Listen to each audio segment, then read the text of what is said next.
Wait, what?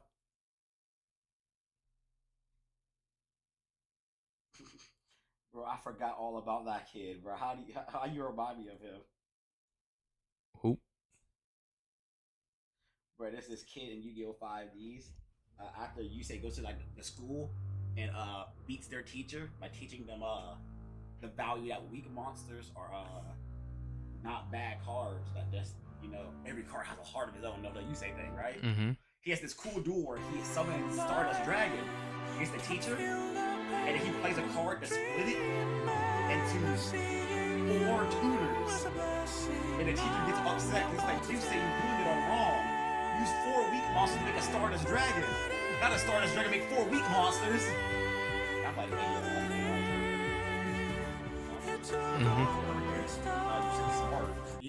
obviously he wasn't doing that. Yeah. But the thing is, the 4 cards he summoned were the 4 students that were all like failing the classes because they wanted to play their favorite cards. Yeah. And then the guy gets played Ancient Gears with like 4 little boys. 4. And I think he gets beat by those 4 like tutors, so he can't even synchro over there. He summons 4 tutors on the board and claps that man's cheeks up with them. When the kids is like, nah, the teacher's right. Someone like me could never be used. Yusei could do that. He cards because he's strong. Because he's strong. Stardust Dragon. You say he's the man. So I'm gonna take it. Stardust Dragon will be mine. Damn. It's like, That man said, "Come back and steal Stardust Dragon."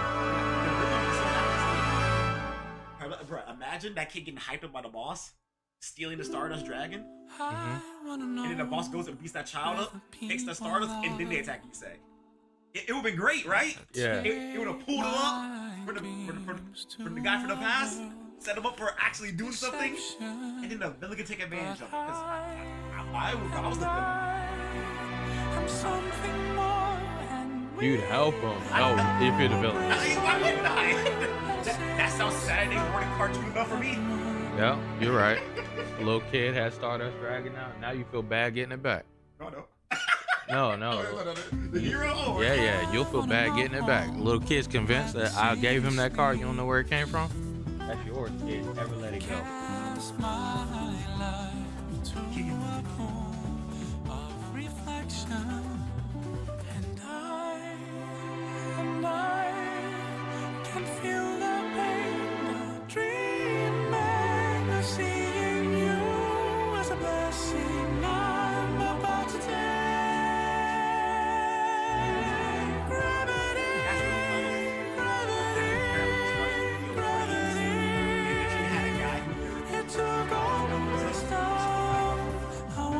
They did what now? Wait, what?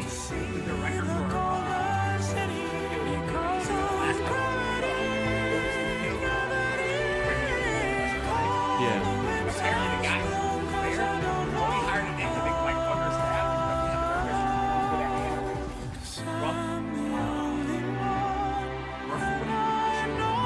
He got to show up off the ground and stabilize the company and then put him up in the project. I was like, that's just awkward though. So the guy's like, here's the plot points.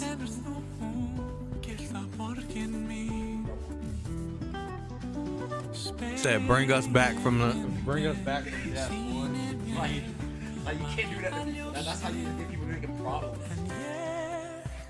Like having an enforcer, man. This is a guy that knows how to pull things back when things are going bad, when things are going south.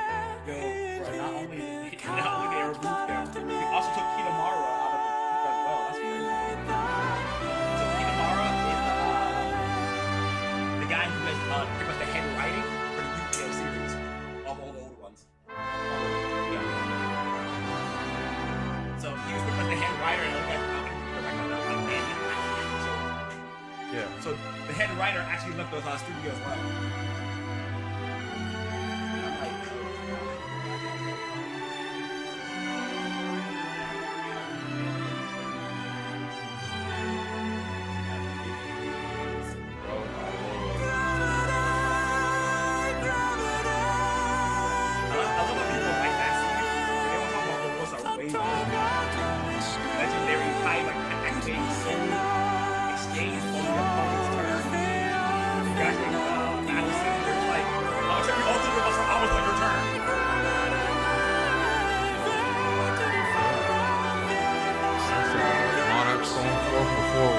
Monarch Storm 4. Or anything.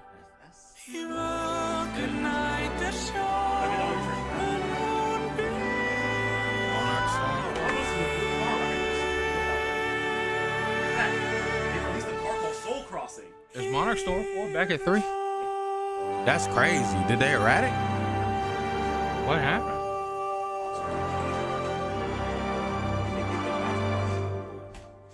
I mean, but isn't that Blue Wanderer back? Once they enter, you contribute summon. You contribute a monster for a tribute summon. You can activate. You contribute one monster your opponent controls. Oh, it's only one. This one. This the trap card contributes that whole monster, right? What's that Monarch trap card? The only one I know is Erupt, and you know what Erupt is. Skill drain. Erupt is skill drain. What's good, Crow? Welcome into the stream. How does it? Erupt is skill train, but there's another Monarch trap card. They probably don't play it because it's trap card. You know what I'm saying? Anymore, but back in the day, they 100% played it. That card, Ultimate Offering, and Yes, absolutely. Monarch's Awaken. No, it's not this.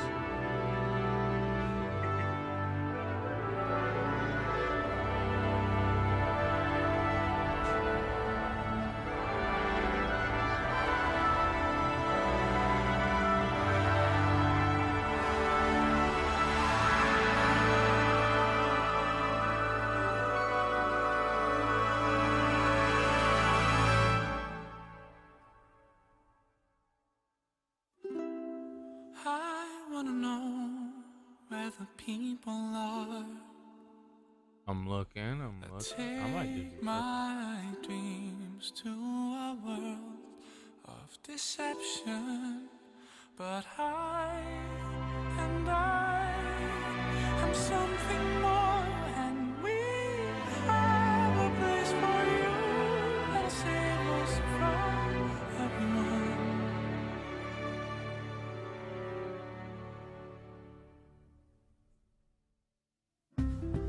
I wanna know where the city sleeps.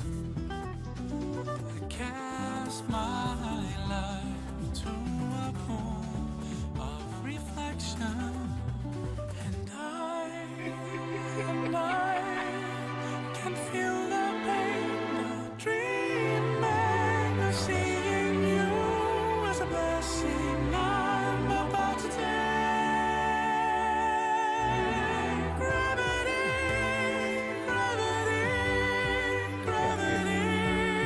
Return during the main phase of your opponent's battle, or your battle plays immediately after this effect resolves. Tribute summon one monster.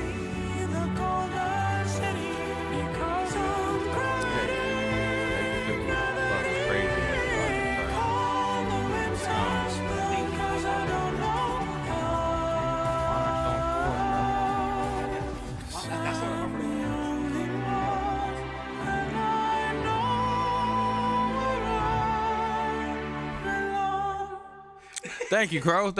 It is indeed the 33rd birthday that I've had in this world. You know what I'm saying? Oh, chat. Today's the day.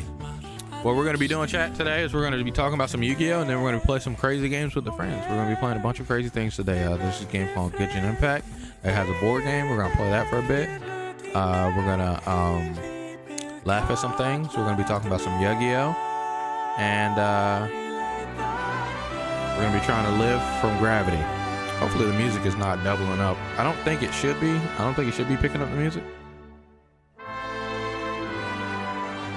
Nah, it's not picking up the music.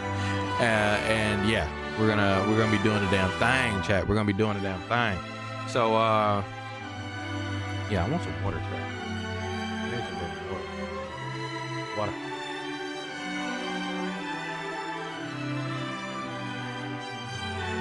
Monarch Storm 4, this card is crap. Remember when they limited this card?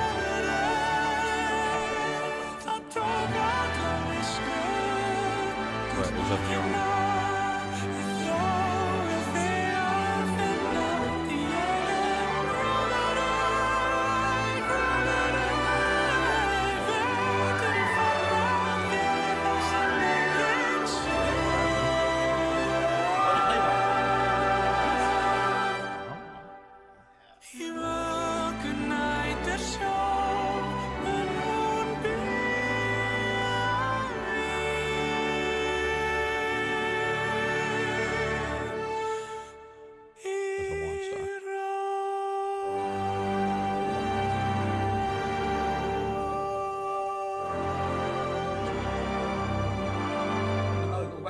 Who's that?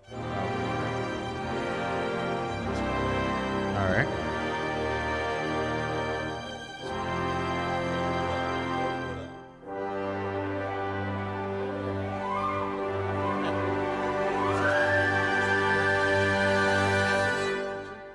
This one? Yeah, I think that's the one. That's the quick play spell. I know what that does. Try the magnificent map.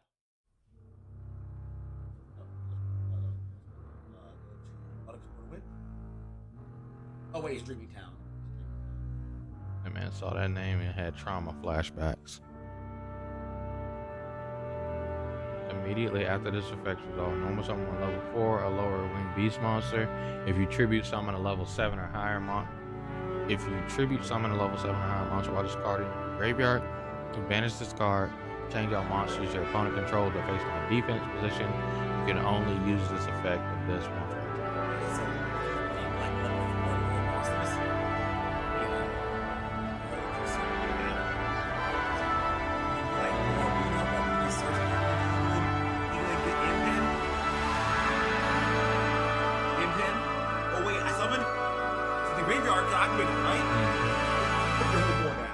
Your play turn, just book them. Nice.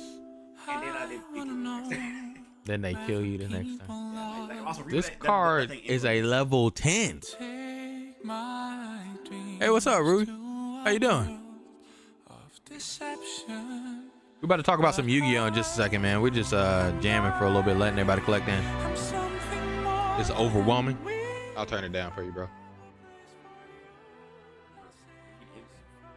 Impin. All right, so Impin says here we could check out. You guys can see what we're talking about right here. Devontae is showing me new Yu-Gi-Oh cards that I've never seen before in my life. When this card is tribute summon, you can add one Fluwandery spell or trap from your deck to your hand. Then immediately after this effect resolves, you can normal summon one monster. Oh, nice, because he adds a card to your hand. Yeah. While this tribute summon monster is on the field, your opponent's special summon monsters in attack position cannot activate their effects. Okay. I actually like that floodgate because it means that hey, you can activate your effects, but don't kill me. Yeah. I don't mind this whatsoever. Okay. So this one's thinking, and if this card battles an opponent's monster, during damage calculation, you can banish one card from your hand. What is going on here? Why is this talking? Stop it. This card battles an opponent's monster. During damage calculation, you can banish one card from your hand. That opponent's monster's current attack and defense becomes half until the end of this turn. Okay. That's a monster. Good, right? It's pretty cool monster. It has a floodgate effect that I don't mind. It doesn't. It's not Ryza. Yeah, the thing is, remember, because he adds a card to your hand and lets you throw someone, you can summon Ryza. Yeah, true. You could summon Ryza, but that's the card right there. You want to summon Ryza, it seems You like. want to summon him? Your player has to put all the cards in defense mode, and when they actually start trying to answer your effects, you flip over the trap card. So you want to summon a monster in your hand, you search Ryza, then you summon Ryza. Ryza the Mega Monarch, right? Oh yes. One tributed monster, target one card on the field and one card in either player's graveyard. If it was tribute summoned by tributing a win monster, you can target an additional card on the field. Place the first targets on the top of the deck in any order. Also, after that, return additional targets, if any, to the hand. And man, the best part is, you can tribute an Impin. Mm-hmm. He's a tribute summon monster. Yeah. Heck yeah. Double spin. Yeah. Yeah. And, again, all of it works because look at that. Wing beast. He's a wing beast. Rise of the Mega Monarch. Yeah. Rise of the Storm Monarch. Yeah, so they on our play Ryza. Remember Apex Thunderbird? His Valley Apex Thunderbird? Yeah. And they play that hard too. It's a negate that bounces itself back, right? Yep. Yeah, makes sense. So they played all of that, dude. Oh, Robina. That's a friend. Snow. That makes sense. That makes a lot of sense. Chat. All right, chat.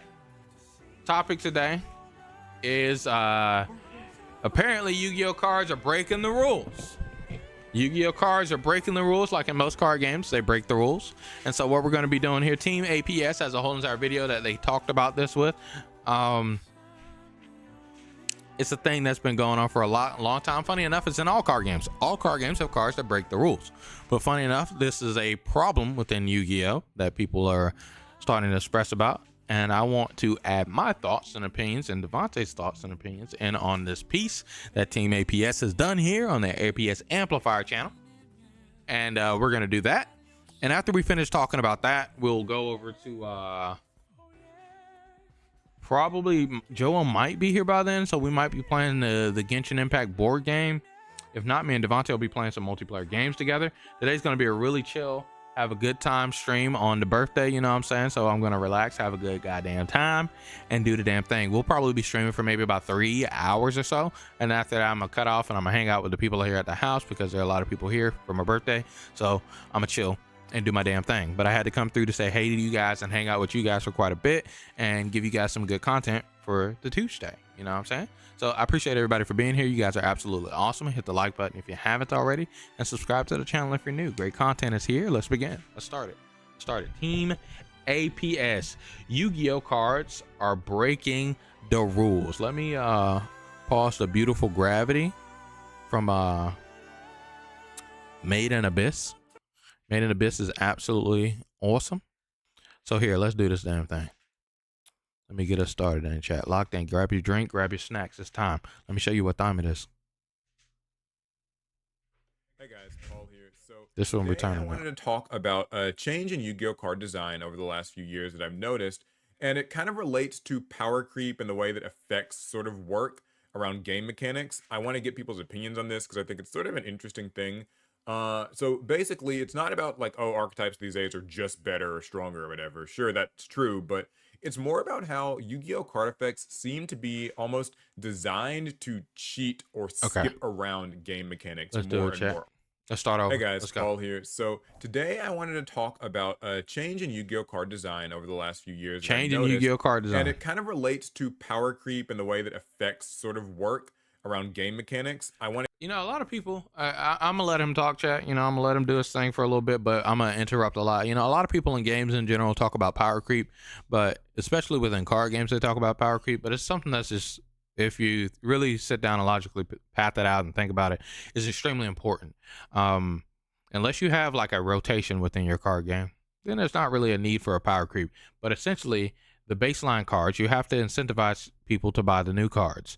A card game that encountered this problem very heavily was Cardfight Vanguard. Cardfight Vanguard came out and was quickly one of the biggest card games because of their anime, and it was very successful.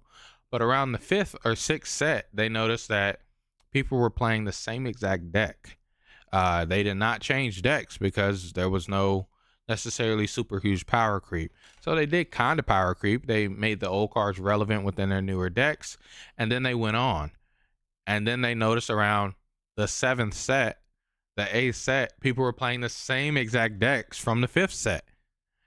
So then they had to figure out a way to solve this again by banning cards. So each time it was by doing what they did special to a ban list called a choice restrict, or where they restricted you the ability to play a certain amount of cards together. So let's say you have Blue Eyes White Dragon and you have Blue Eyes Baby Dragon. They said if you have Blue Eyes Baby Dragon at 3 in your deck, you can only have 1 Blue Eyes Dragon in your deck.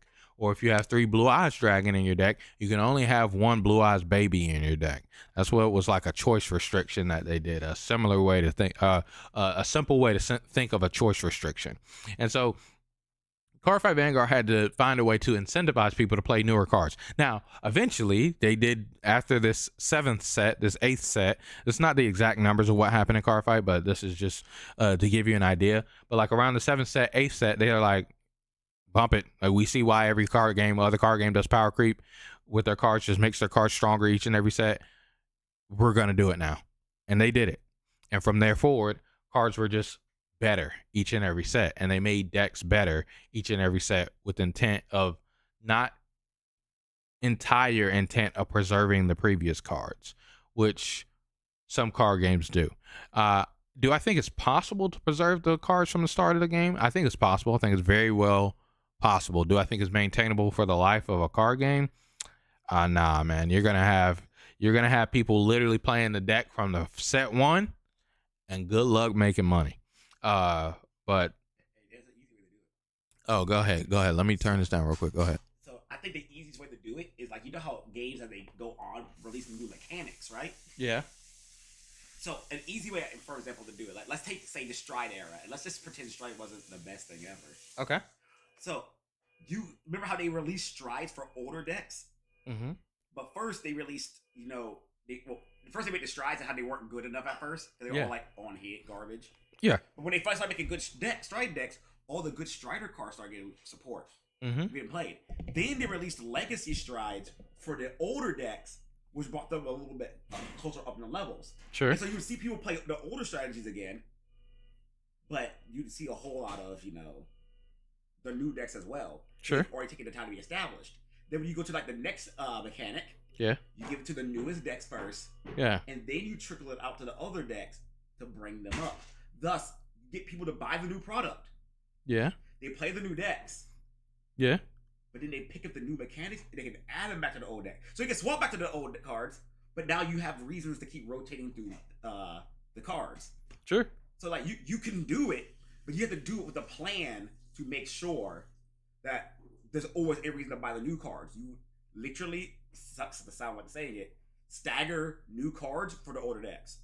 Yeah. So that new cards for newer decks come out first. Establish them, because like the Vanguard problem was always that, why is nobody playing anything besides the End? The End had the best defensive body, Yep. the best offensive ability, Yep. the best defensive ability. Yep.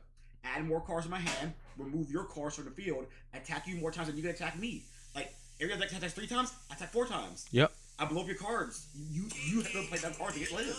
Yep. 1 second, chat. What's good, Joel?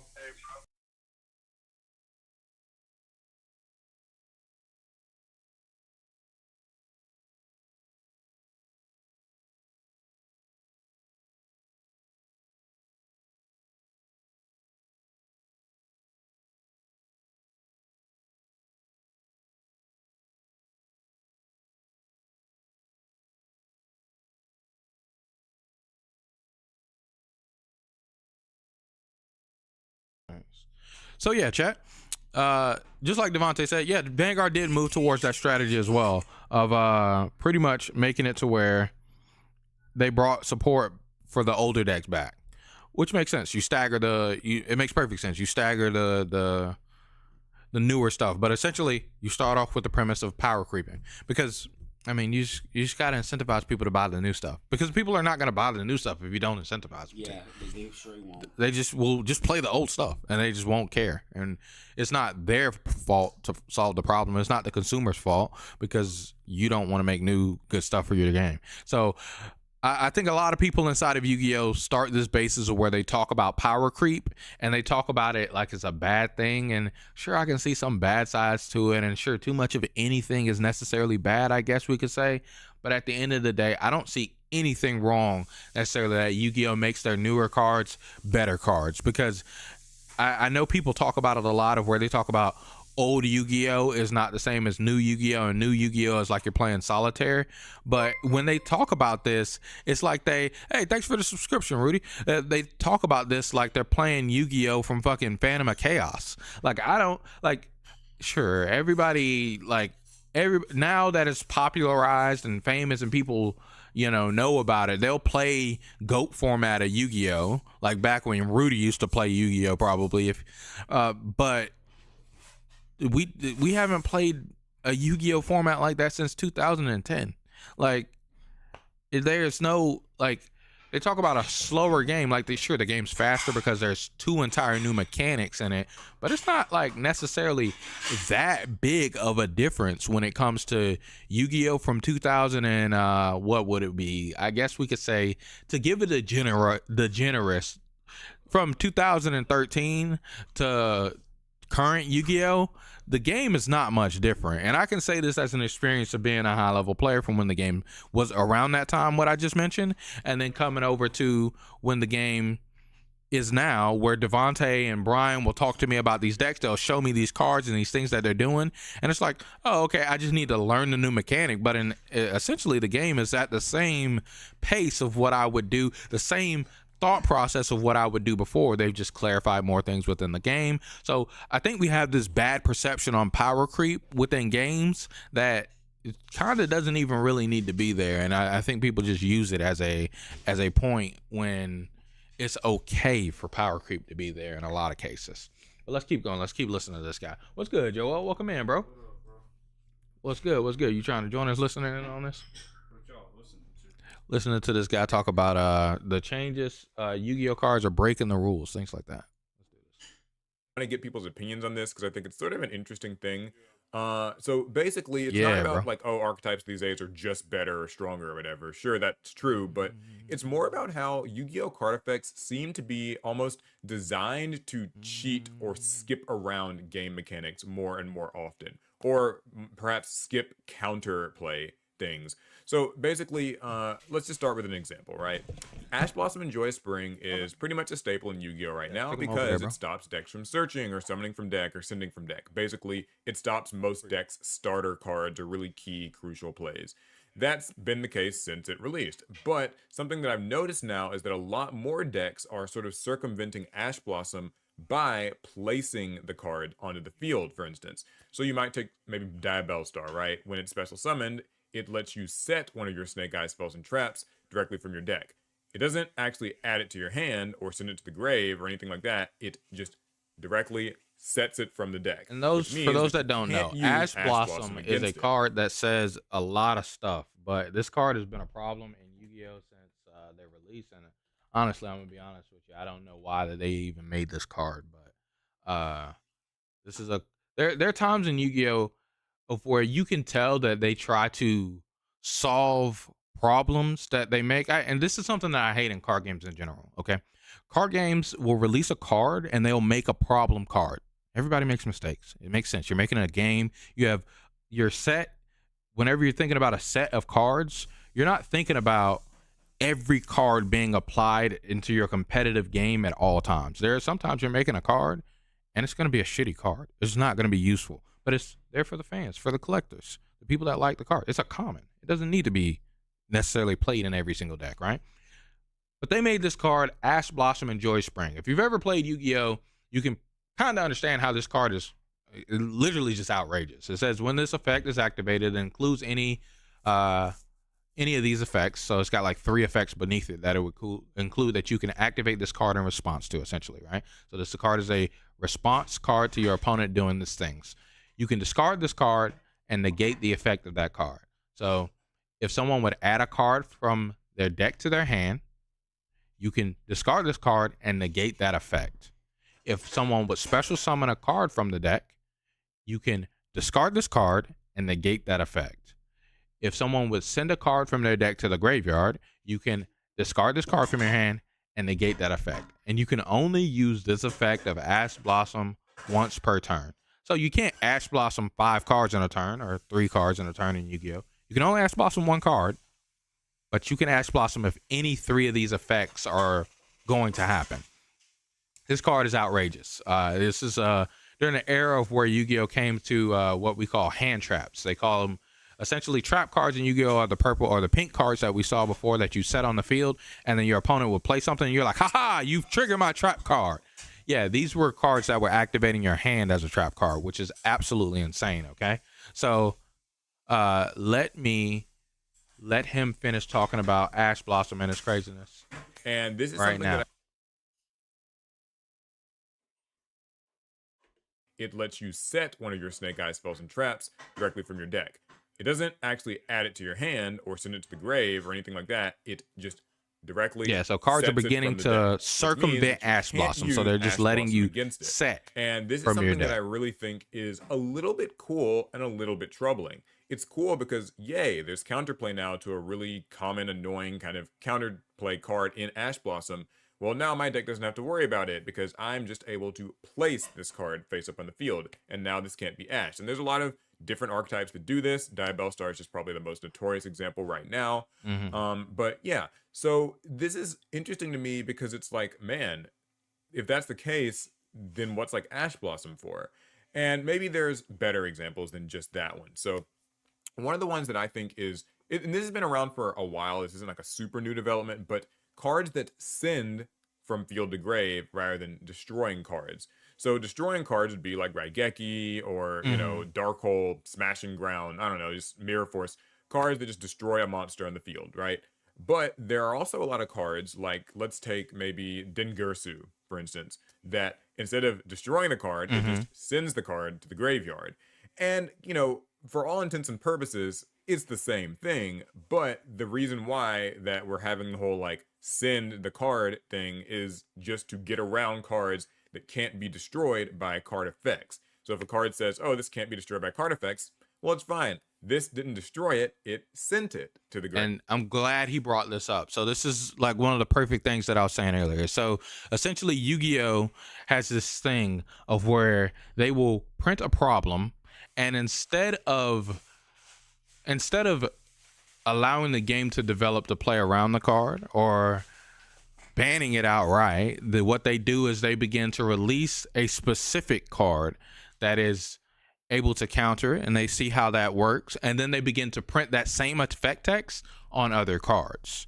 So what they did here with it being send versus destroy, so they printed a lot of cards like Raigeki, Dark Hole, things like that, Sakuretsu Armor, Mirror Force, that would destroy the monster for doing whatever it may be. Then they started to print monsters that are able to fight, Mirror Force and Raigeki and all of these things, saying we can't be destroyed, we're big, we're strong, we can't be destroyed. And then after that, the next set designer was like, can't be destroyed is a problem.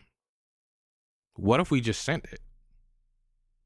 Or funny enough, he actually skipped a step. He's like, what if we just banish the card? Then it's like, okay, you know, a lot of these banished cards target the monster, so we can't be targeted by our opponent's card effects. Then they're like, okay, so what if we just sent the cards, like multiple cards, and we didn't target? And it's like, What if I shuffle your card back into your deck? yeah, what if I shuffle your card back into your deck? What if I put it back into your hand? It's like, okay, dude, like there's a point of where we're beginning to like miss something here, where beyond chasing what we would call a power creep, we're like losing actual playing of the game, of where there's an exchange between the opponent, and more so one thing that a lot of the top players would say back when I played Yu-Gi-Oh at YCS is that Yu-Gi-Oh is lost, like you lose Yu-Gi-Oh at your deck building more so than you do at the table. And you really do feel that a lot in the card game, of where in deck building you could completely lose the game if your strategy is somewhat short. You just lose. You can't make up for it in your gameplay at the table in any way, shape, or form. And a lot of other card games that I play, whether it be like Magic the Gathering, I mean, I could go through every mana-based card games, because guys, like, mana-based card games are just like 100% better. But it doesn't mean that Yu-Gi-Oh doesn't have its fun and its awesomeness that mana-based card games don't have and can't have, frankly, because they're a different game. But the strategy that you have to go in with Yu-Gi-Oh is that you have to build an amazing deck. If you don't build an amazing deck, you are hugely flawed the moment you sit down at the table, and the game could be lost right then and there. So like a lot of people that net deck in Yu-Gi-Oh, I'm sorry, kids, you're probably going to lose going to the next YCS if you net deck the deck from the last YCS, because That last deck already got practice against. that last deck is already ready to be played against when you sit down at the table, you know? So I think Yu-Gi-Oh is like at a point of where it's like chasing, it's chasing itself in a way. Rudy says, I'm not sure I follow. Why is this a problem? I haven't followed Yu-Gi-Oh since the early days, but the cards breaking the rules you're describing is preferred game design in general. That's my point exactly, Rudy. That's why I'm listening into him as well, because cards breaking the rules is something that we have across all card games, funny enough. We should they make cards that break the rules all the time. So I'm curious of why. I think it's more the pattern of Yu-Gi-Oh that he's maybe trying to flesh out here, more so than it is the cards themselves breaking the rules, because Yu-Gi-Oh is kind of like chasing itself. It's like we break the rule here, so how do we solve it? By printing cards that break the rule, that beat this breaking the rule. It's kind of like a stacking effect. Maybe that might be what he's saying here, but we'll hear him out. Versus things like power creep or letting archetypes dominate until banned or rotation, that's bad game design. So you're saying that power creep or letting archetypes dominate until they're banned or rotated out, you're saying that's bad game design? Let me know. Let's keep listening to him here. Let's see if he gets to his point. Graveyard. And again, it like kind of makes me mix, because it's like it's cool because you can get around like, you know, a troublesome boss monster. Yeah. But then it's like, well, then what's the benefit of having, you know, destruction protection if a lot of cards just send the card away? And the same sort of goes for targeting, which this has always been one of the most annoying things when it comes to like teaching people Yu-Gi-Oh, because it's like a ruling that will come up super duper often, is cards that just don't target. Cards like, say, Mirror Jade, that, you know, it just when the effect resolves, it just sends a monster, or sorry, banishes a monster. And it's like weird, because it's like, man, the cards literally make you still have to pick what's going to get banished when you use like Mirror Jade's effect, or, you know, DPE, that might be like a good one, or like any of those effects, right?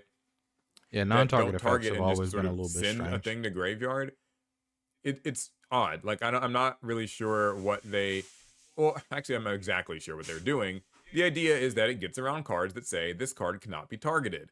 And there's also the Yeah. benefit of like, if it doesn't target, then it's harder for your opponent to kind of like know what to chain or how to respond to it, because they don't know actually. No, know it's not exactly which of hard. your cards It's just that you're they gonna don't like. want your opponent to be able to respond to those cards. It's not hard for them to figure. Like, they just can't. You just have to respond.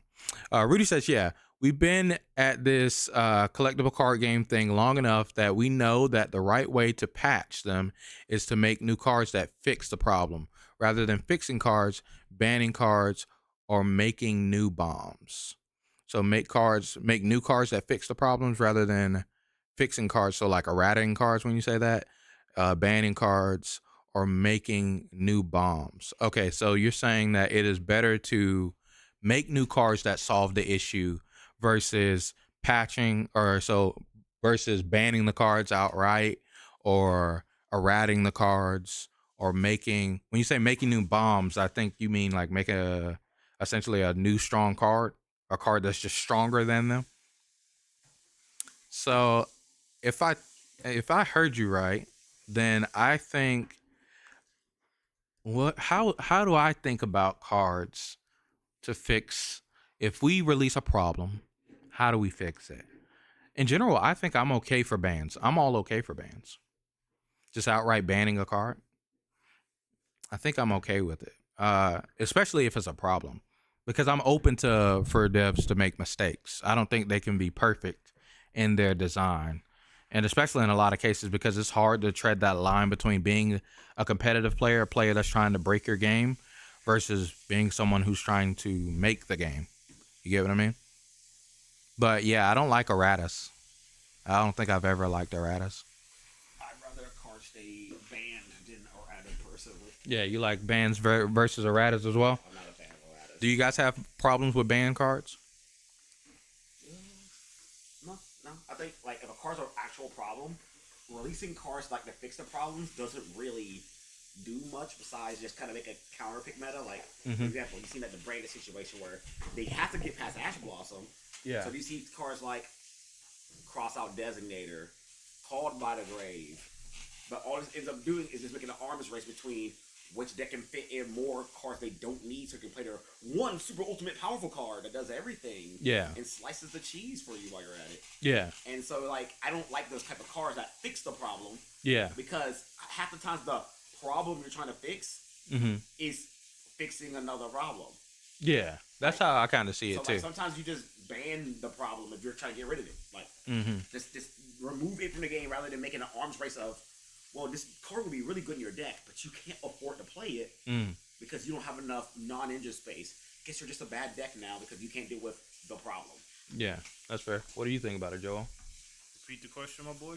What do you think about essentially banning cards. Do you think it's okay to ban cards, like outright ban it? So like I'm on like a yes and no with that Mm-hmm. because it's a consumer, right? It's a business at the end of the day. So like imagine you go, because I mean I used to play Yu-Gi-Oh. Some of those cards were like $40 a piece sometimes, right? Yep, you're right. You go and you buy those 4 cards. Mm-hmm. You spent $40 on them each, and then they go and ban them.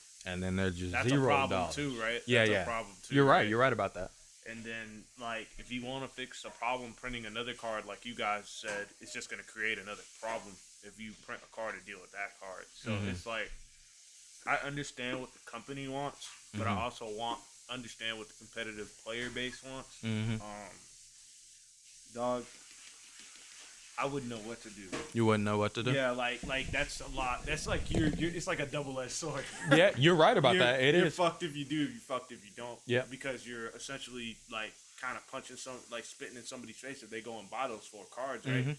And then you go and ban them, and then you're like, here's another card now. You know, it's like I've always been. So, like, I'm a fighting game player. I mean, I guess I'm a card game player, too. But, like, in fighting games, what they do is, like, they let the meta rock for, like, a whole year before they do anything. Yeah. So, I've always been a fan of that so people can find out how to play around that type of stuff. But Yu-Gi-Oh!, it's like, the card says what the card says. And whatever's in the game is what's in the game. So, that's what makes it different from fighting games. Yeah. So, it's like, I've always been a fan of, like, let's see what they can do to play around it first. And then if there's nothing being figured out and you obviously see a trend where the same thing's winning over and over again, then obviously it's a problem, right? Yeah. So it's like there's a lot you could do. You could kind of wait and see what happens, which I would recommend at first. I've never been like a fan of like, let's ban immediately. Yeah. Okay. You know what I'm saying? So like, you say there's a time limit to it. Yeah, there's a time limit to it in my opinion. Okay. And when I was playing Yu-Gi-Oh, they didn't do that enough. Yeah. So I wish they would just like, hey, let's wait and see. Let's wait and see. You know, let's see what happens. Yeah. And then let's follow through. Let's Okay. follow through. So, Word. So Rudy says, sure, ban when you have to, but every time you ban a card, it is an example of a design failure. Errata also. Yeah, I agree with that 100%. 100%. Yeah, if you ban a card, that means that you messed up. And I'm okay with them doing that callback, right? So Rudy says, good design is always making new cards that fix the problem. What the hell is going on here? Good design is always making new cards that fix the problems. When you F up a game design so much that bans and errata is necessary, it means you really have gotten out of pocket with design. I think so. But doesn't that make some of the most fun cards that you can think of when they're like very Sets it from the free deck. on, what they can do with the cards, right? Like, I'm pretty positive you've played like Magic for a long time, Rudy.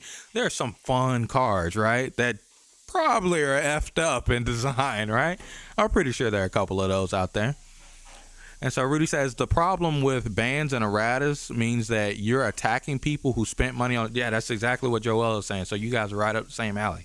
It feels worse to have your card adjusted that way, but new card that solves the problem is fine. Yeah, I think it is a hard line to thread because if there's money attached to it, it's hard. then you're like you're attacking somebody's wallet. Like, and frankly, a lot of card game players, they don't have a lot of money. Like, let's be real. They're kids, they're teenagers, they don't have a lot of money. So when they spend, just like Joel said, $40 on a copy of a card, even if it's one. I'm an adult. And if I play yeah. Vanguard, bro, let's say, like, you know how we play Vanguard? Yeah. Like, I'm about to get this new deck, right? Yeah. That new Royal Paladin deck. Yeah. That deck, I'm told, is top tier right now. Yeah. I go and I get 4 of that grade 3, and they're like, yo, this grade 3 is too strong. Bam, we're going to make another grade 3. I would be pissed. Yeah, Frankly, exactly, right? Frankly, I would be like, I'm not going to stop playing the game, but I'd be like, God, why would y'all do that? My Like, money. Yeah. my money. Yep. You know what I'm saying? So it's like it's a business decision too, like, and so that's why I think it's so hard to thread that needle. Yeah. Because it's just like, how do we fix this to where we don't hurt somebody for spending money on this? Well, they did limit before. They do limit. Yeah. They're like, okay, we're gonna limit it to 1 and see how it works. I Yeah. have done that before. Now that will ruin, from what I've seen, most decks. Yeah. You're like, hey, it's going down to 1. Shit. Unless Yeah. it's a staple of some kind. Yeah. Staples can be ran at 1 in most cases. I have seen staples where you still put that one strong ass card True. in your deck. But True. in most cases, bro, like you gotta be careful when you ban cards. Yeah, it's absolutely a careful thing. Like, I am a little bit more, I guess you could say, ruthless when it comes to things. So like, if I see a problem, I'm like, hey, ban that shit, bro. Like, I don't care if that card's $50, but I do understand the hurt and that's just because like I'm just heartless, bro. Like I'm just a little heartless, but that's just because it's a problem. But the problem that I have with like making a new card that solves the problem is that it creates like a cat and mouse game, like me and Devontae were just talking about, of where you're like, for instance, in this specific case, and just in any case, like, right, you make a card that's like, I'm immune to destruction. So then you start making cards that are like, I banish you instead of destroying you. So now the best thing in the game was being immune to destruction because there's so many destruction cards. And that means that you need to have the immune to destruction card in your deck. And then they come out with banish cards. Now you need to have the banish cards so you can fight the immune to destruction cards. And maybe the game changes a little bit because now you need to maybe not play as many of the immune to destruction cards because destruction is probably going to become less popular because everything's banished. So it just really shifts everything towards that. And then now the problem is everybody's getting banished. Okay, so what do we do as card game, designers on the next set? Let's make things that are immune to being banished. Or how do they banish things? Let's make things that are immune to being targeted because most of the banish is targeted. This is just examples. It's not exactly how it played out, but immune to being targeted. And then they're like, okay, cool. Now stuff is immune to being targeted. So now I'm going to play this to counteract the banish cards. And it's kind of like just a cat and mouse game that just continues over and over and over again. And that's card games, though, at the end of the day, I guess. Yeah, but with mana-based card games, they have this, like, much, much less. Like, in That's Digimon, That's true. the better decks, new decks are better in Digimon. So they still have power creep like every other game. You're not playing the same deck in Digimon. Now, I'm not saying Digimon's a better card game than Yu-Gi-Oh! Or Magic or any of these other things. But in Digimon, the starting decks are still playable. Like Devontae's deck that he has in Digimon is an older deck. It's not as good as the new decks, but it's perfectly playable. You play that deck, you could kill somebody in Digimon with that deck. But it's just not as good. But we're not playing cards that just strictly make Devontae's deck inferior in most cases. There may be like one deck that's like Vanguard in some cases too. Yeah, Vanguard in a way like hey, that look, too. This deck is from last format, but that shit's still tight though. It can beat totally you up. win the tournament. Yeah, it could beat you up. And the new decks aren't like I make your deck irrelevant in most cases, which is like Yu-Gi-Oh! Usually. Like Joel kind of said, that Yu-Gi-Oh! To where before they were kind of quick about it and too preemptive, I guess we could say, of where they would ban a card because the Japanese and American lists were so tied together back when Joel used to play. They would ban a card before we even got to even let it breathe over here. We didn't even get to understand. Like if you didn't look at what they called the OCG, which is the Japanese, the C meta, if you didn't look at that, you were like, this card came out. Oh, yo, this card is busted, banned. Why? What happened? Well, I guess they just knew. And little do you know that the OCG had been playing with it for like 3 months already or 6 months already. So they'd been decided they were going to ban that card already. So, but now I'd say the problem is that they might wait too long to solve problems. They literally let problems motherfucking fester in this game. So people get really attached to hating it. Rudy says sometimes cat and mouse design games is really just a fine adjustment and balance, and it makes an engaging play environment. You might be right about that. You don't think so, Devontae? What do you say about it? Okay, so from the experience of every game that I've played, when you're chasing balance by releasing other cards, it releases what we like to call the bloat. Let's for example, let's start with old Yu-Gi-Oh! Where you'll see that it never worked there. It is with the new Yu-Gi-Oh! Where you'll see it still doesn't work. Mm-hmm. Let's take cards like Black Hole, and the Raigekis, and the Harpy's Feather Dusters. Those cards will blow you completely out the water. Mm-hmm. And so the first counterplay they put in was things like White Hole, Raigeki Bottle, Griffin Wing. None of those cards were ever worth it. Yeah. Because the cards did nothing while you was waiting for your opponent to do something. You never want to be in a reactive game state. Mm-hmm. So they removed those and they start releasing cool cards like Starlight Road, Waking the Dragon. Yeah. cards that if you blew them up, no, you didn't. Also, take the L. Yeah, I get a But cool all benefit. those cards ended up doing actually was just making it so that they didn't play those other cards, so you wouldn't play the cards because your card fundamentally still didn't do anything Mm-hmm. if your opponent did not engage. Yep. But you had to play the cards because you were so terrified of the other card's power that now you have bricks in your deck, and they've sided that card out. Yep. They realize it's not going to work. They're playing more engine pieces that can actually beat you, Mm-hmm. and now you're still losing. Yeah, this Because plays now back into what I you're was saying afraid earlier. of the card Mhm. that is good. It's not a game of cat and mouse. It's the cat walked up to the mouse, and the mouse is like, I covered myself in cat poison. And the cat's like, I don't care. Like, you over here covering yourself in toxin trying to poison me. You're the one dying. Yeah. And that design philosophy has always been in Yu-Gi-Oh! Yeah. Like, you end up in situations where, like, there's good cards, but the cards are only good when they're universal. Like, cards like Called by the Grave or Mhm. Cross Out Designated. People play those cards because they have universal applications. Sure. And they actually always are doing stuff. Yeah. If they weren't doing those, all those cards would be bad. And in fact, those cards have been bad more formats than they've been good, unless your game is like branded where you need it. Yeah. And the reason why they're bad is because, like, the good cards are just universally good. The bad card, the cards that counter the good cards Yeah. are not universally good. Mm-hmm. Releasing cards to fix good cards makes bad cards. Mhm. Stop making bad cards. Mhm. Stop making such good cards. Stop making needs for such good cards. Because the real mouse you're chasing is the fact that there's a card that you put on the board and you can do everything off of it. Mm-hmm. And so there's a card to stop that guy, but this card's just always good. Mm-hmm. And that card's just always good. Mm-hmm. And this is the interesting play environment. But trying to fix this problem, Mm-hmm. this releases a bad card. Yeah. And then nobody plays it. They release the next bad card. And no one plays it. And now there's like an extra 2,000 cards in Yu-Gi-Oh! That no one has ever played that's come out in modern time that read crazy and are absolutely pointless cardboard. There Mhm. are pack filler sitting in people's binders and bulk boxes Yeah. because they're not good.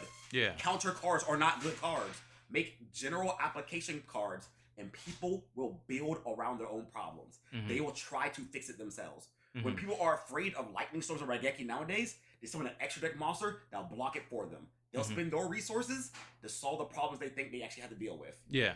And in doing so, they don't actually have to pay counters. Yeah. They build a board that fixes what they think is the problem. Mm-hmm. And by doing so, now you have a good game. Don't release cards that fix problems. Mm-hmm. Give people more options to play the way they want to play. That's fair. That's a fair. That's a fair way to say it. Yeah, I do see that a lot because, yeah, you don't want to release a bunch of like I said, the cat and mouse effect. To me, it feels bad, but so when you say cat and mouse design creates a engaging play environment, Rudy, like what's some examples that you can think of? What's something? Rudy says, sure, but there are examples of failures in game design. Yu-Gi-Oh! Is slower than other games considering the development has historically, I don't know how, been developed in Japan and slowly made its way here. Okay. Meanwhile, more modern games think Web 2 and Web 3 CCGs, Hearthstone, and Splitterlands can make adjustments on the fly with promo. Okay, so when you're saying they're more slower, is that they take slower? That, like I was saying, they take forever to act on these things. Yeah. Yeah, they can't fix it as fast as like Hearthstone or like so.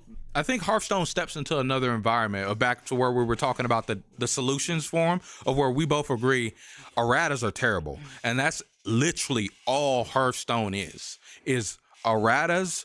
But the only thing is that they solve that problem where they do an errata by giving some compensation that can kind of null the little player over a little bit. Because since you brought up Hearthstone, I'm positive you're like, you have your whole cool ass, control warrior deck. You're like, I love it. They nerfed the legendary that made the deck exist. You're like, dang, at least I get the dust back for that legendary. And then the 7 other legendaries you made for that deck, you're like, oops, I hope you guys work in another deck.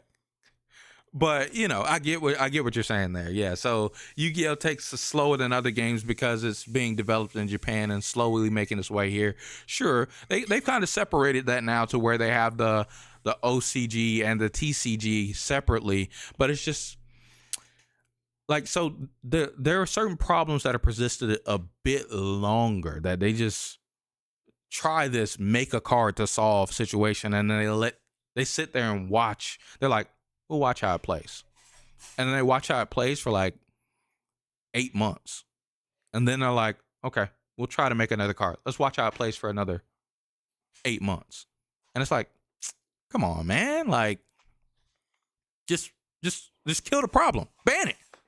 Ka-chop. Because they'll do that with some cards still, mind you. I say this like they do that with every card. Some cards, they'll just outright be like, all right, nah, that was a problem. Get rid of that. And they 3 months in. And it's like damn. Remember when literally Monkey Board and what was that, Plush Fire came out? Yep. Cards literally were out. They were there for one YCS, and Konami straight said, look, this wasn't okay. Or remember when Sixth Sense came out? Yep. It's like, yeah, the card gets banned soon, right? What's the next ban list? What's Sixth Sense do again? Draw 6. The next ban list is today. Okay. Rudy says also Hearthstone, you don't actually own your cards. Is the problem with Web 2. True. That's true. If it lands on any other numbers, you set the top cards in your deck to the graveyard. You go to what you roll. Now, Joel, now that you've heard this amazing, fair, and balanced effect, what number would you call a 1 to 6-sided dice? I don't know, bro. Which one? You get to draw the number that you call if it lands on that. 6. Oh, you can call one more number. Oh, I see it. You can call one number, so you can call. Why would you call 6? No, you can, 4. oh, so you can call them 5 and 6? So if it rolls on 5 6, you draw 5 or 6 cards, right? But what if it rolls on 3? Oh, now you need to see the top 3 cards of your deck to the graveyard. In a game where cards have graveyard effects, unfortunate, isn't it? He said unfortunate, isn't it? Crazy as fuck. This card literally came So out, Rudy gave examples, guys. emergency ban list the next day. Yes. Like literally, it came out 6 Sense in was Japan with the crap. word "you cannot play this in your deck," but it printed over here in America. because it was a TCG exclusive, bro.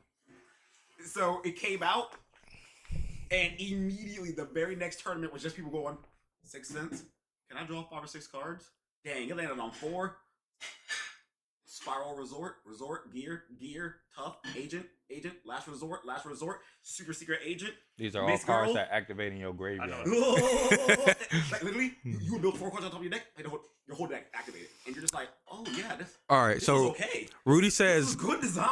good examples that are old enough for everyone to understand the design of Blood Moon, Dwarven Miner, Mox Monkey, and Magic the Gathering. All right, let me look at these cards, okay? Let me look at these cards. We're going to pull them up as we say them. So we got the designs of Blood Moon. Blood Moon. Moon from MTG.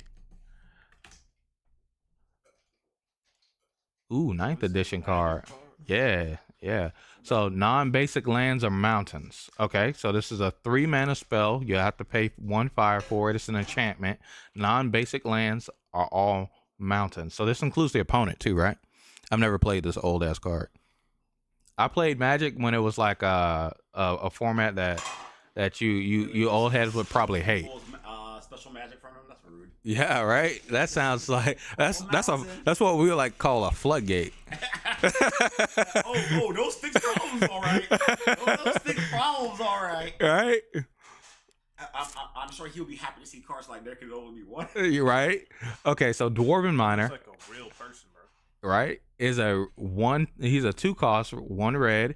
He says destroy target non-basic land by tapping him and paying 3 mana. So you have to tap him, and he's a 1/2. Okay. And what else we got? Hey, what's up, Jaden? Welcome into the stream. How does it, little cuzzo? Jaden, I'm like Jaden. Jaden Yuki. Get him out of here. No, man. You know I wouldn't be nice to him. Not Jaden Yuki. What's wrong with Jaden Yuki? Man.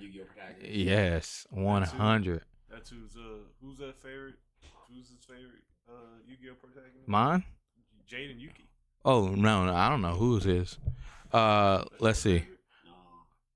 So I don't like Jaden either. Like he ain't my least favorite. My least favorite is going to be Yuya because that man's a literal idiot. so Gorilla Shaman Idiot loser show. is a 1 cost 1/1. He says destroy target non-creature artifact by He was casting corny as hell. cost equal to I X. just don't like that he could scribble on cards that exist. It was like, oh man, dude. Cards you Destroy built, it's not target hard. non-creature artifact by casting cost Have equal you to defeated X. God? Make a new card. But it does exist. Explain Gorilla Shaman for me. This one seems Right, confusing. right. It's not his fault. The non-fun loving soul, may your birthday be an unforgettable celebration to all the bright and beautiful. Thank you so much. Thank you so much. Hey, Sarah, welcome into the stream. How does it does it? Thank you. Thank you. Some pack filler card is like a common, and you'll never somewhere because it's Hasn't bad. Yugi done that? So good examples of them creating Oh, I guess we have to understand the meta to understand Gorilla Shaman, huh?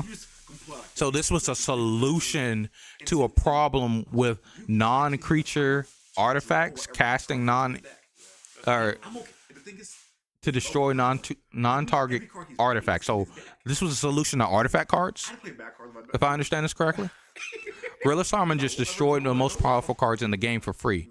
Moxes cost 0, so it costs 0 to kill cards that cost hundreds of dollars.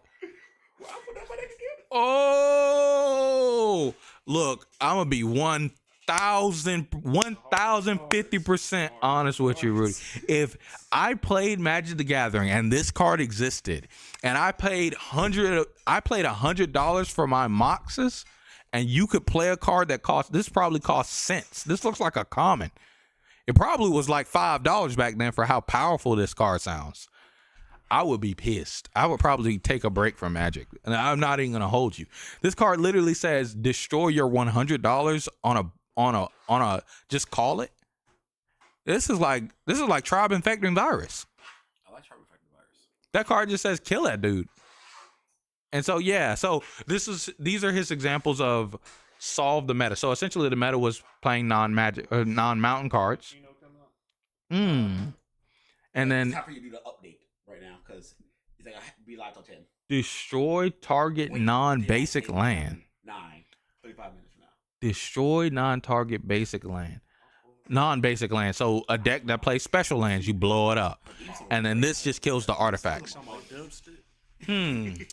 So this one, I think, in a way, well, Magic has Yu-Gi-Oh has a side deck too. I liked how different their music themes were. And like now they're starting to sound So similar. Yeah, and I'm like, what the fuck? Like, one of the things I think you're right. What's good, Ricky? Welcome into the stream. How does it does it? It was common, but in practice, it just mitigated the most powerful, but made it possible for cheap decks to compete with expensive decks. These are great game design. They didn't destroy. So the Chasm and Inkinomiya are both underground locations. They don't feel nothing the same.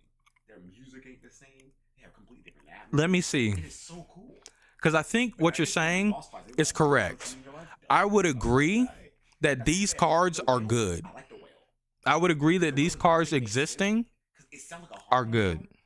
Honkai song, but like it's literally a being from a different world. Its music isn't supposed to fit ours.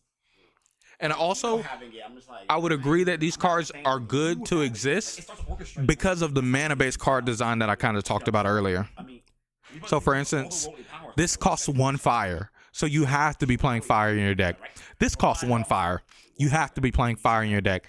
This costs 1 fire, so you have to be playing fire in your deck. So in Yu-Gi-Oh, Ash Blossom but he doesn't. is literally in every I deck. kill him. Every single deck. He said I'll kill him, but I love him.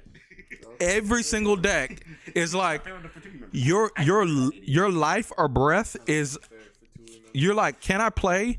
You come up to your friend that plays Yu-Gi-Oh all the time, that plays in YCSs, and he's like, and you're like, can I play in the YCS with you? He says, you need 3 Ash Blossoms in your deck. Can you fit it in there?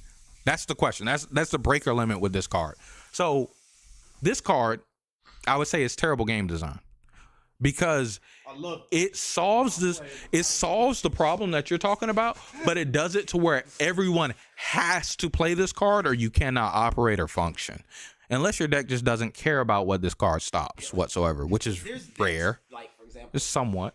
there's Go ahead. entire formats where you don't play hand traps because, like, one, they won't interact enough. The problem with Ash Blossom is that, like, the reason why everybody's playing it isn't because it's the best card ever. 95% of the time, there's a better hand trap than Ash Blossom. It's just that, again, don't chase problems. You start playing bad cards. Play good cards. You'll fix problems. Yeah. That's a good card. Yeah. There is not a format where Ash Blossom doesn't do something. Yeah. Even in the worst format for it, there's tier elements where they'll literally be like, so? Like, they go like, Scream, search card, no 3 card in the deck, Ash. I do it on your turn, you're right. Yeah. And like, at least they're like, okay, wait. I slowed them down. Maybe I'll get to play the game. Spoiler, you won't. But maybe I'll get to play the game. It's doing something. That's the reason why, like, again, I always advocate for Ash Blossom, but also the reason why it's painfully, in Master Duel, a 90% play rate. Yeah. At 3. Like, the average played in decks in Master Duel for the statistic is 2.97 per deck that's in, like, Masters and above. That's stupid. Yeah. But, like, it beats the best deck in the format, best card in the format. That was Max C. That stops it. Yep. People adding cards to the deck. Branded Fusion, that stops it. Yep. So certain people, things like Wanted Spoils, yeah, full combo, stops it. Yeah. And so because it's such a good card that can slow down other decks to making boards that you can actually beat and interact with, it ends up being a necessary part of the format. Yeah. One of the bigger problems is that no other hand traps Ash Blossom. No other hand. Nothing else is Ash Blossom. And so, like, you don't play other hand traps. And so, like, you'll literally open your hands and be like, please Ash, please Ash, please Ash. There's my girl. Say, and if she ain't there, because she'll block for you. She does stuff. Like, if Ash Blossom, if this card right here just disappeared right now, and they're in the middle of the same, I take a break. I mean, I don't blame you, because then the Yu-Gi-Oh would be like in a ridiculous state. So let's see what Rudy said. This card's stupid. So I take a break. the power cards just made them less overwhelming and gave cheaper decks options. Okay, so give me the best example. Let me give the best example I can think of. In Splinterlands, there was a far overpowerful summoner that gave every card blast. They just made a new ability that gave immunity to blast. A handful of those cards made that summoner go from the clear best card in the game to just another powerful card. So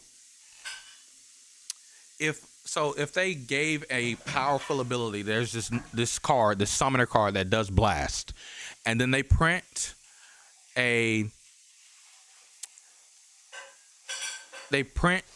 made a new ability that gave immunity to blast, I would hate that, honestly, because then that incentivizes what I was just talking about with Yu-Gi-Oh, where it's like the best thing in the game is to destroy cards.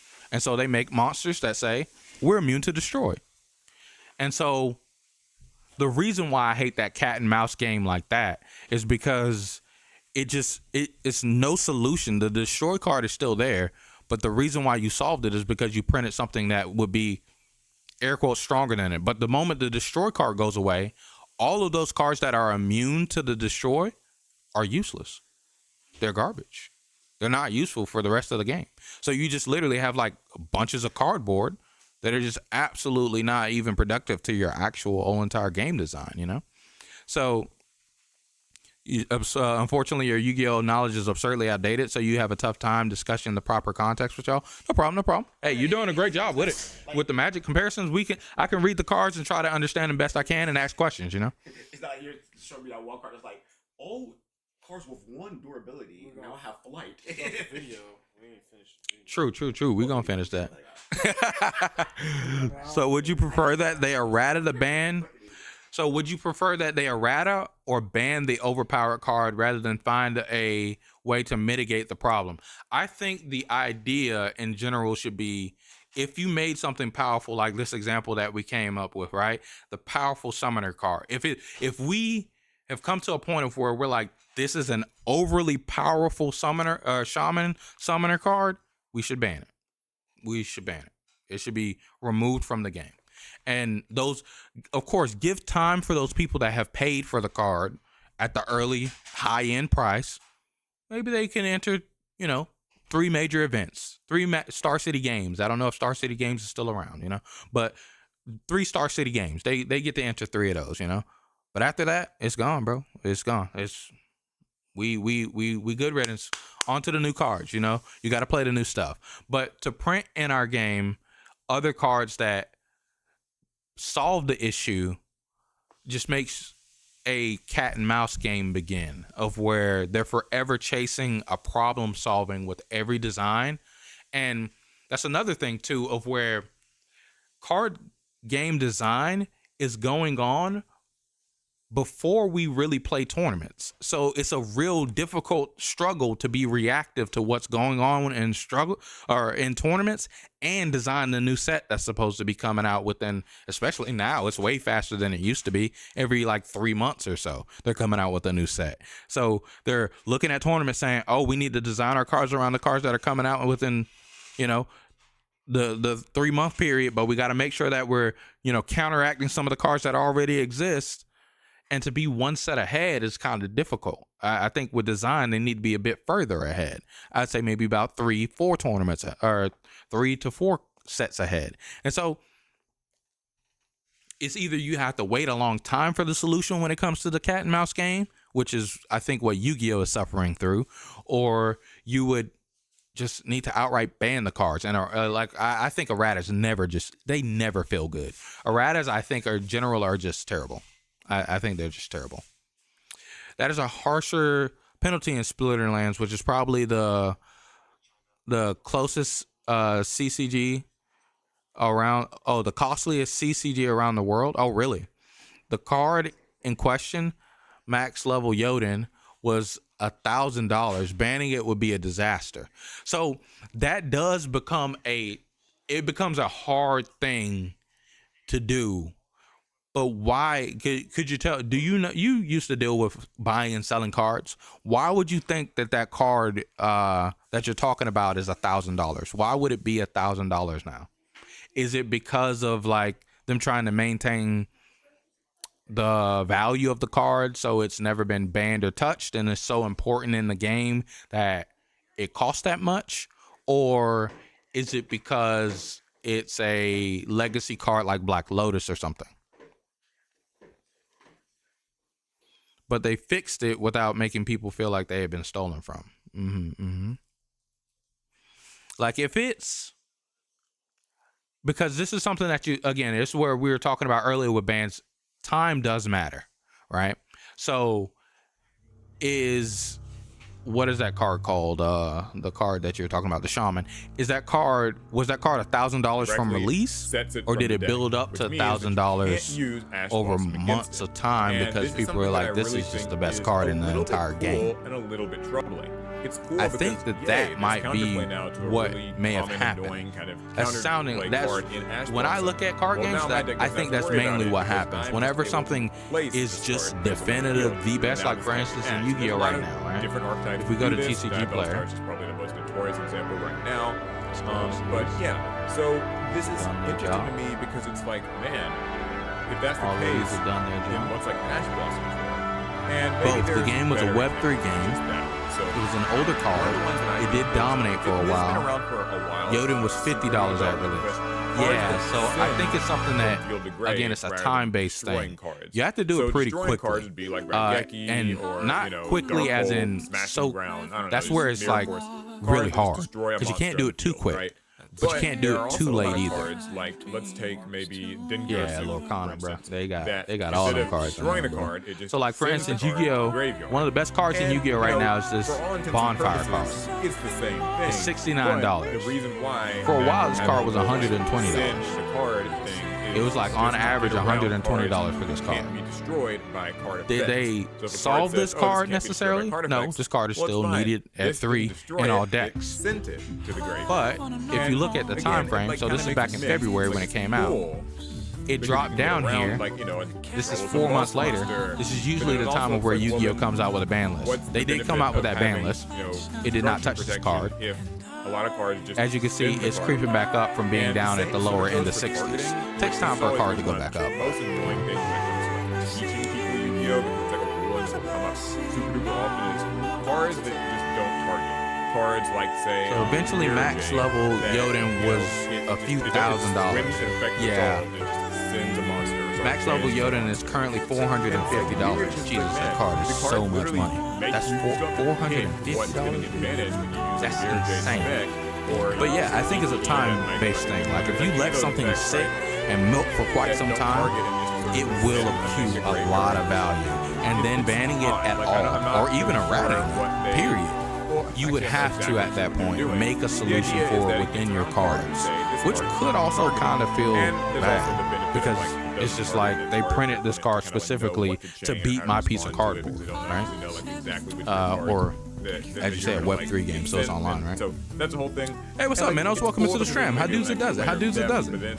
Thank you so much for the happy birthday, man. Targeting protection, and also it kind of undermines. You need to replace your keyboard, your keycaps. Nah, you're good. I get what you're saying. I guess cards that just kind of. But yeah, I think it's a thin line to tread and a very difficult one to solve, right? You just want Top level spinner shells decks are 100K. Targeting. It's a different. That sounds like a crazy game.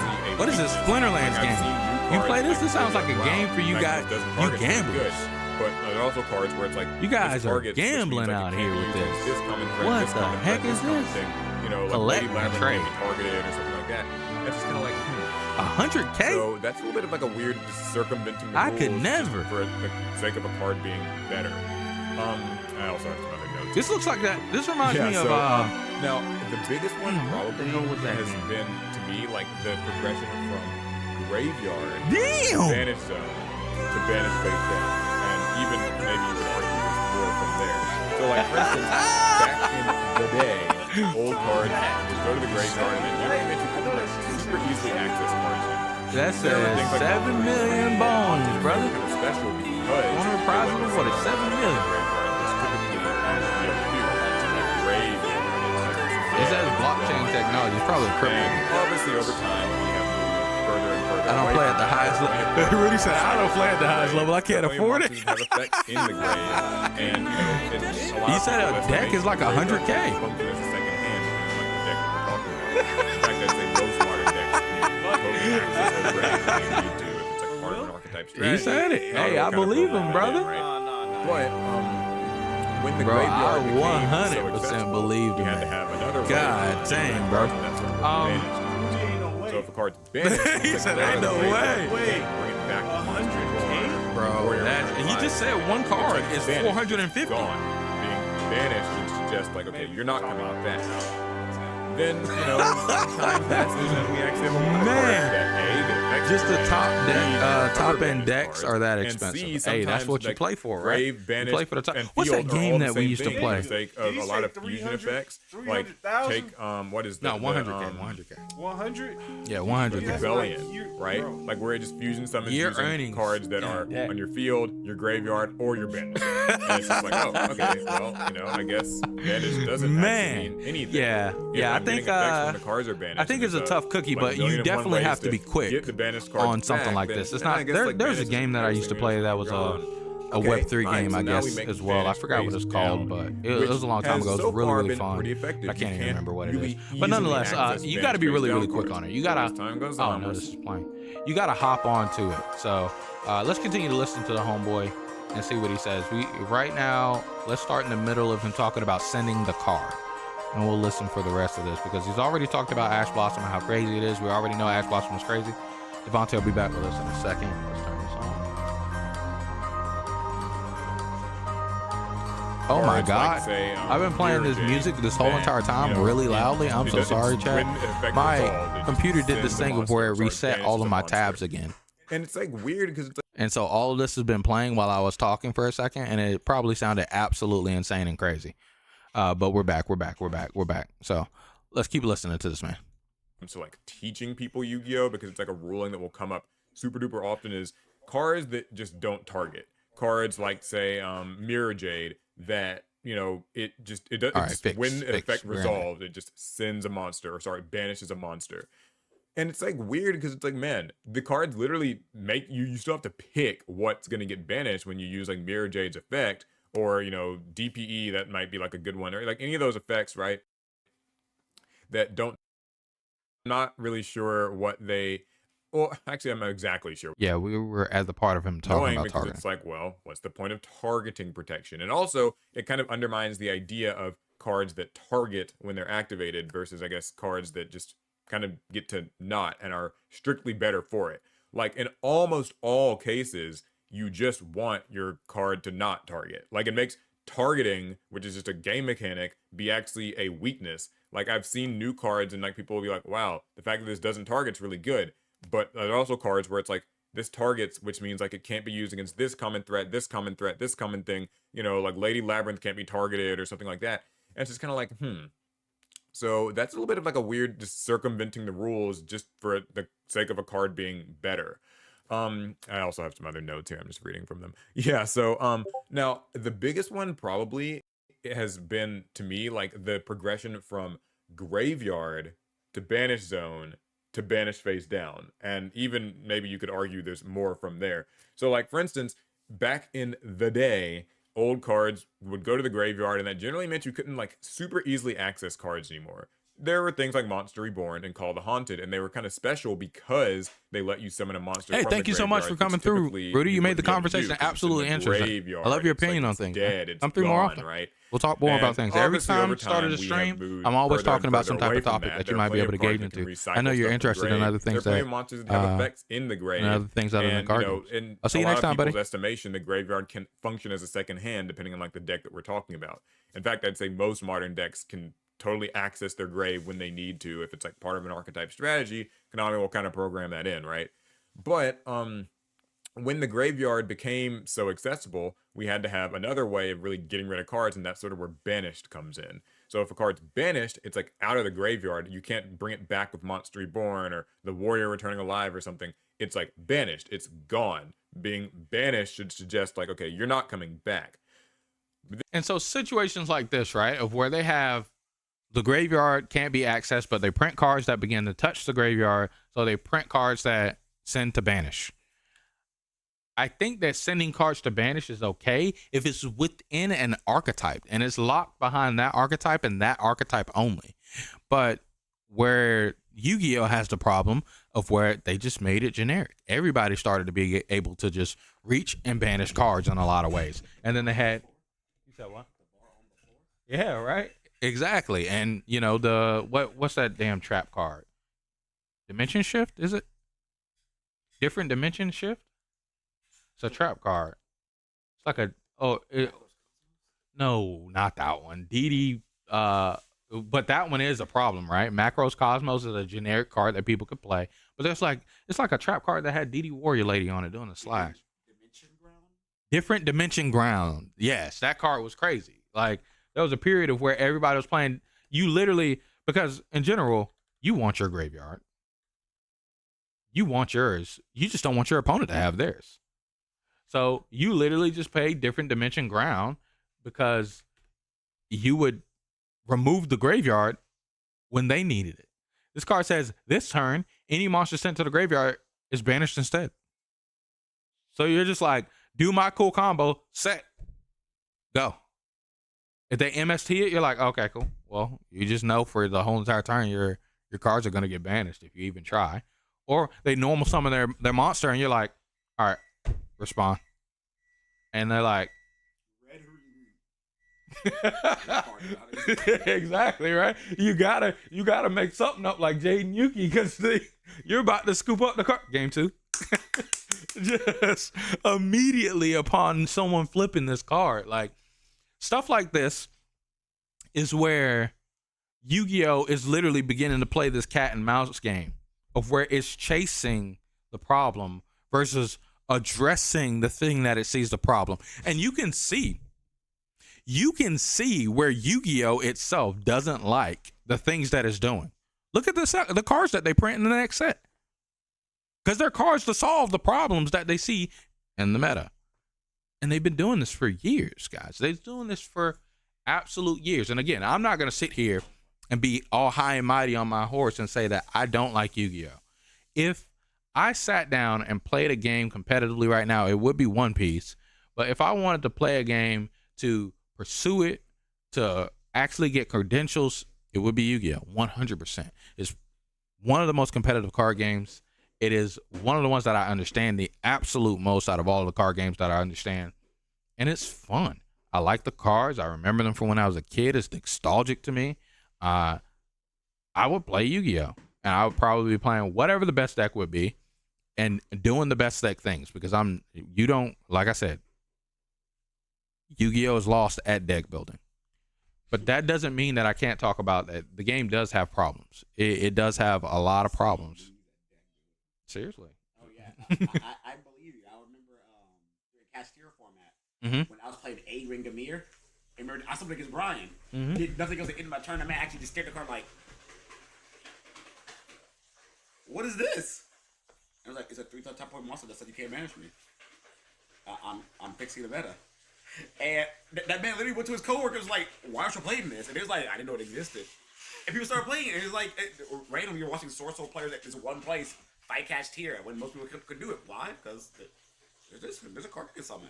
But like, if you didn't have that card in your deck, you legitimately were sitting here just like, no, seriously, I do anything to go manage my cards. Then what? I'm dead. I just lose the game, I guess. Oh, wait. But that's not good. Yeah, it cards like different dimension ground too. The reason why I bring it up is because within Yu-Gi-Oh, it's all cards like that have always been a problem. Like Devontae was just talking about banishing somebody's cards. There was a deck that was popular during his time. Hey, Patrice, welcome to the stream. How does it? Thank you. Called this card is called Kashtira Rise Heart. This man is literally just this card on legs.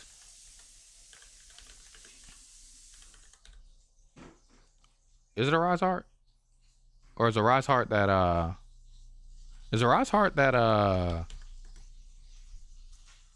yeah, it is a Rise Heart.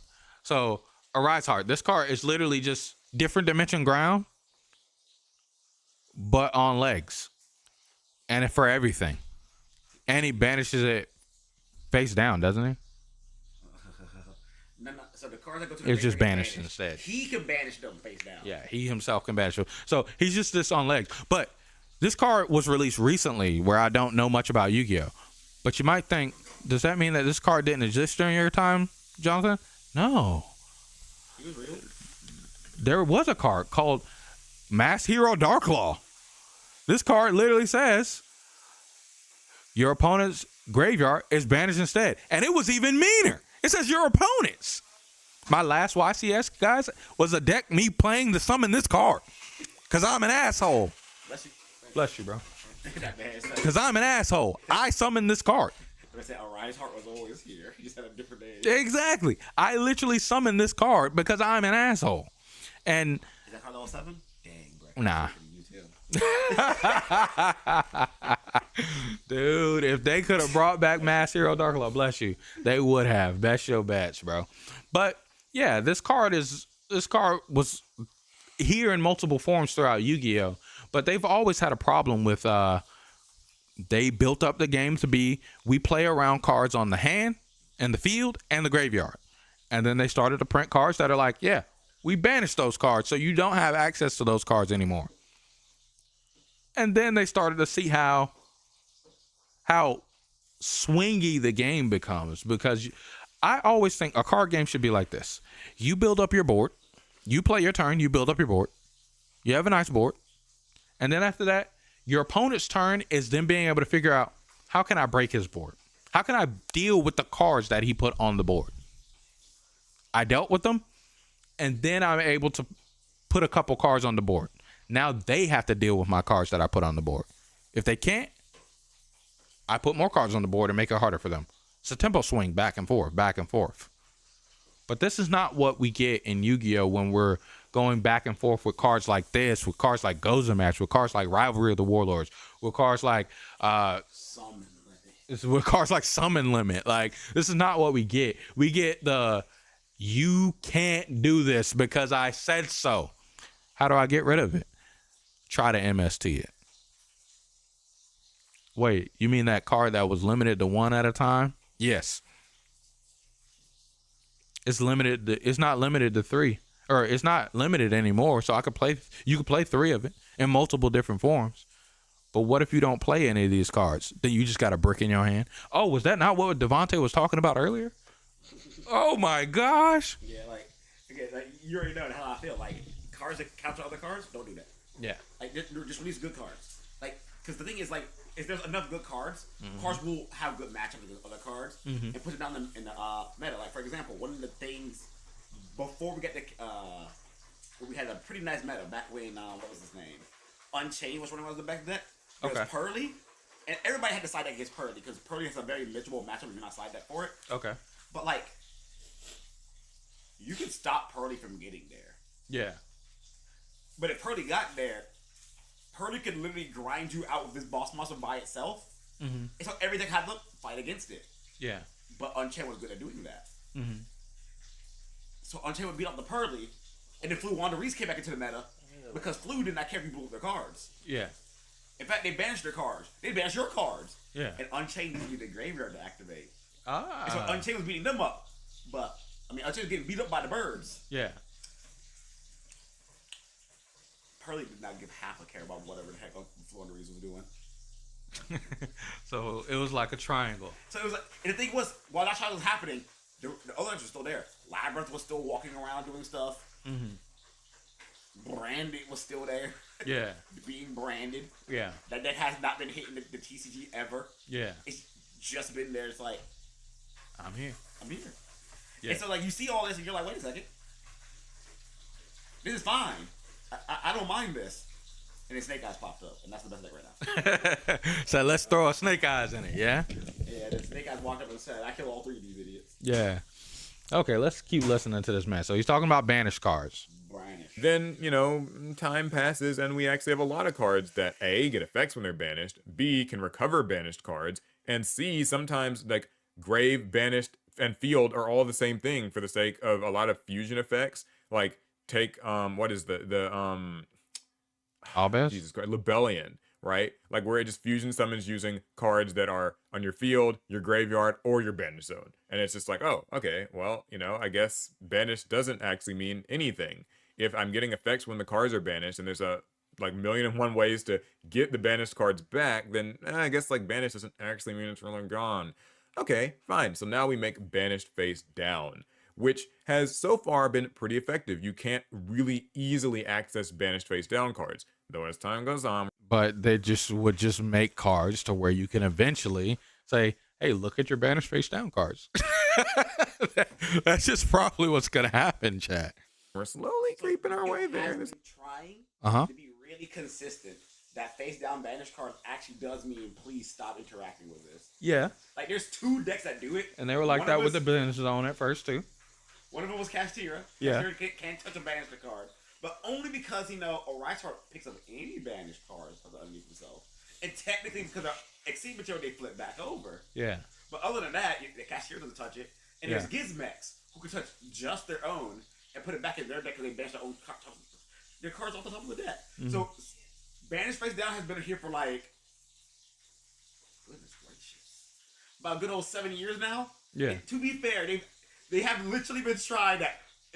Banished Face Down, you're gone. Stop. Sounds like they already messing up, but you know, Rise Heart's banned, so I can't say too much, right? I mean, again, 7 years is a long time to look at the thing and be like, you could touch some more of this, right? True. You right. Like, no, guys. There has to be this guy is dead a button, okay? Listen, what I think is happening is there's a dude that the set design has to go through, and then every time I'm positive it's probably happened. Every time they put the cards on his desk, he looks at all of them, and this card it has touched banished face down, guys. Stop. Make another card, man. And they're like, okay. And then they walk in the booth. We're gonna get him next time. Just you wait.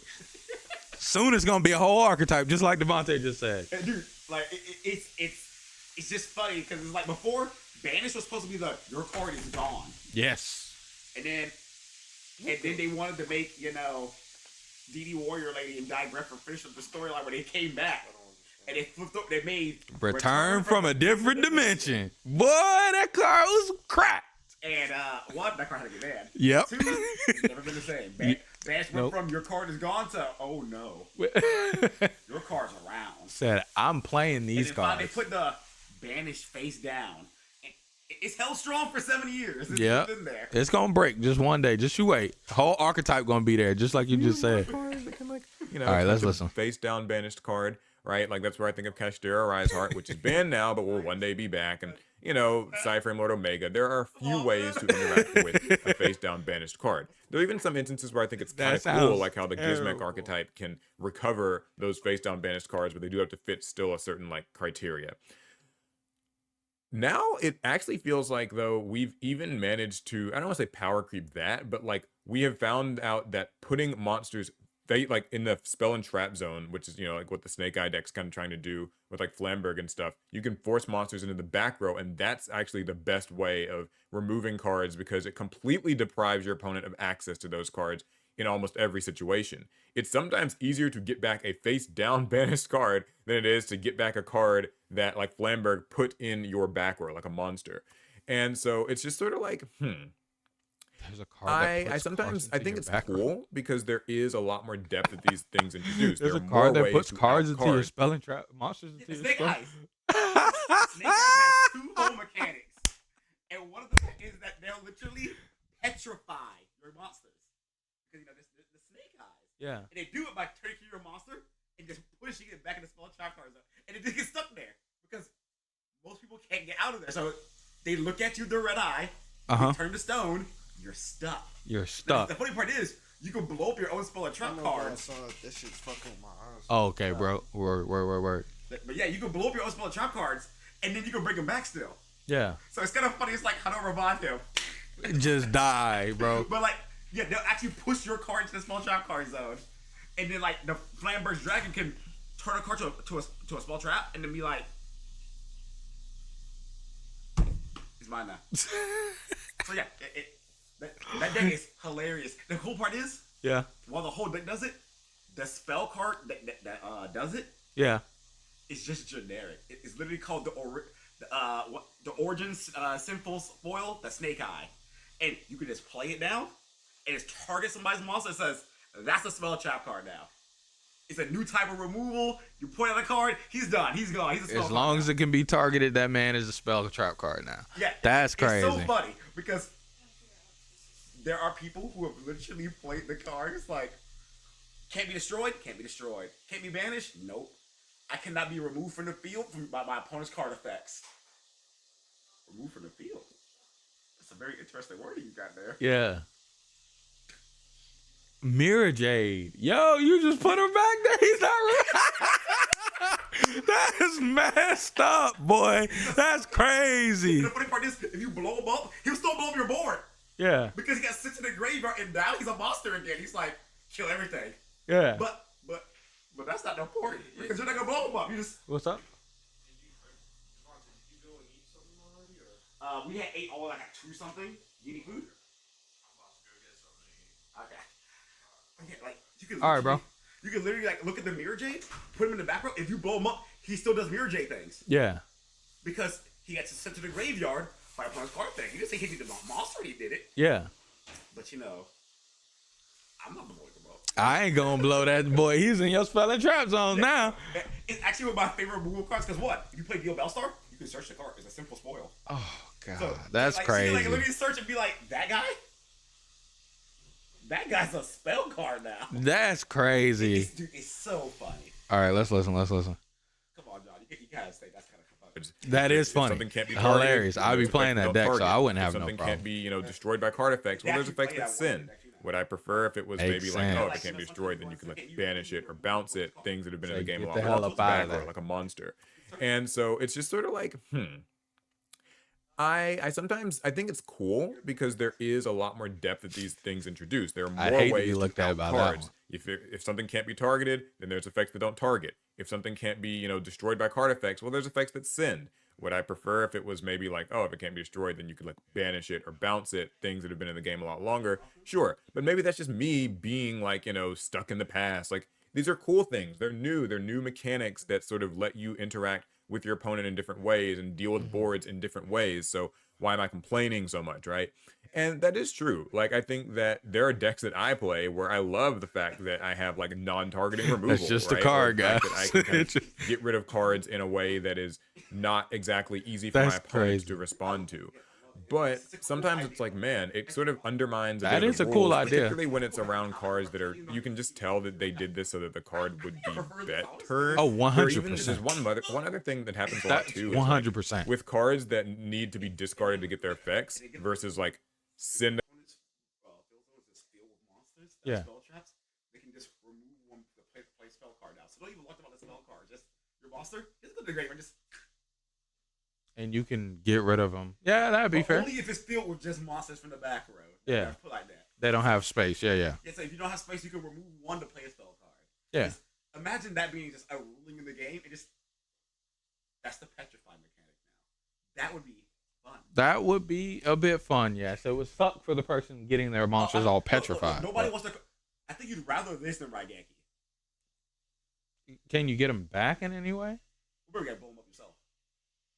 I mean, I'd rather I mean, Raigeki. it depends Well, on that's your deck. targeted. Yeah, that's like, targeted. it's Yeah, like- so if as you're long as like- it's targeted and not just wipe your board with Dude, if there was a card petrified, that was like put all your opponent's monsters in spell trap card. or even No. even two, man. I think, bro, chill. Yeah.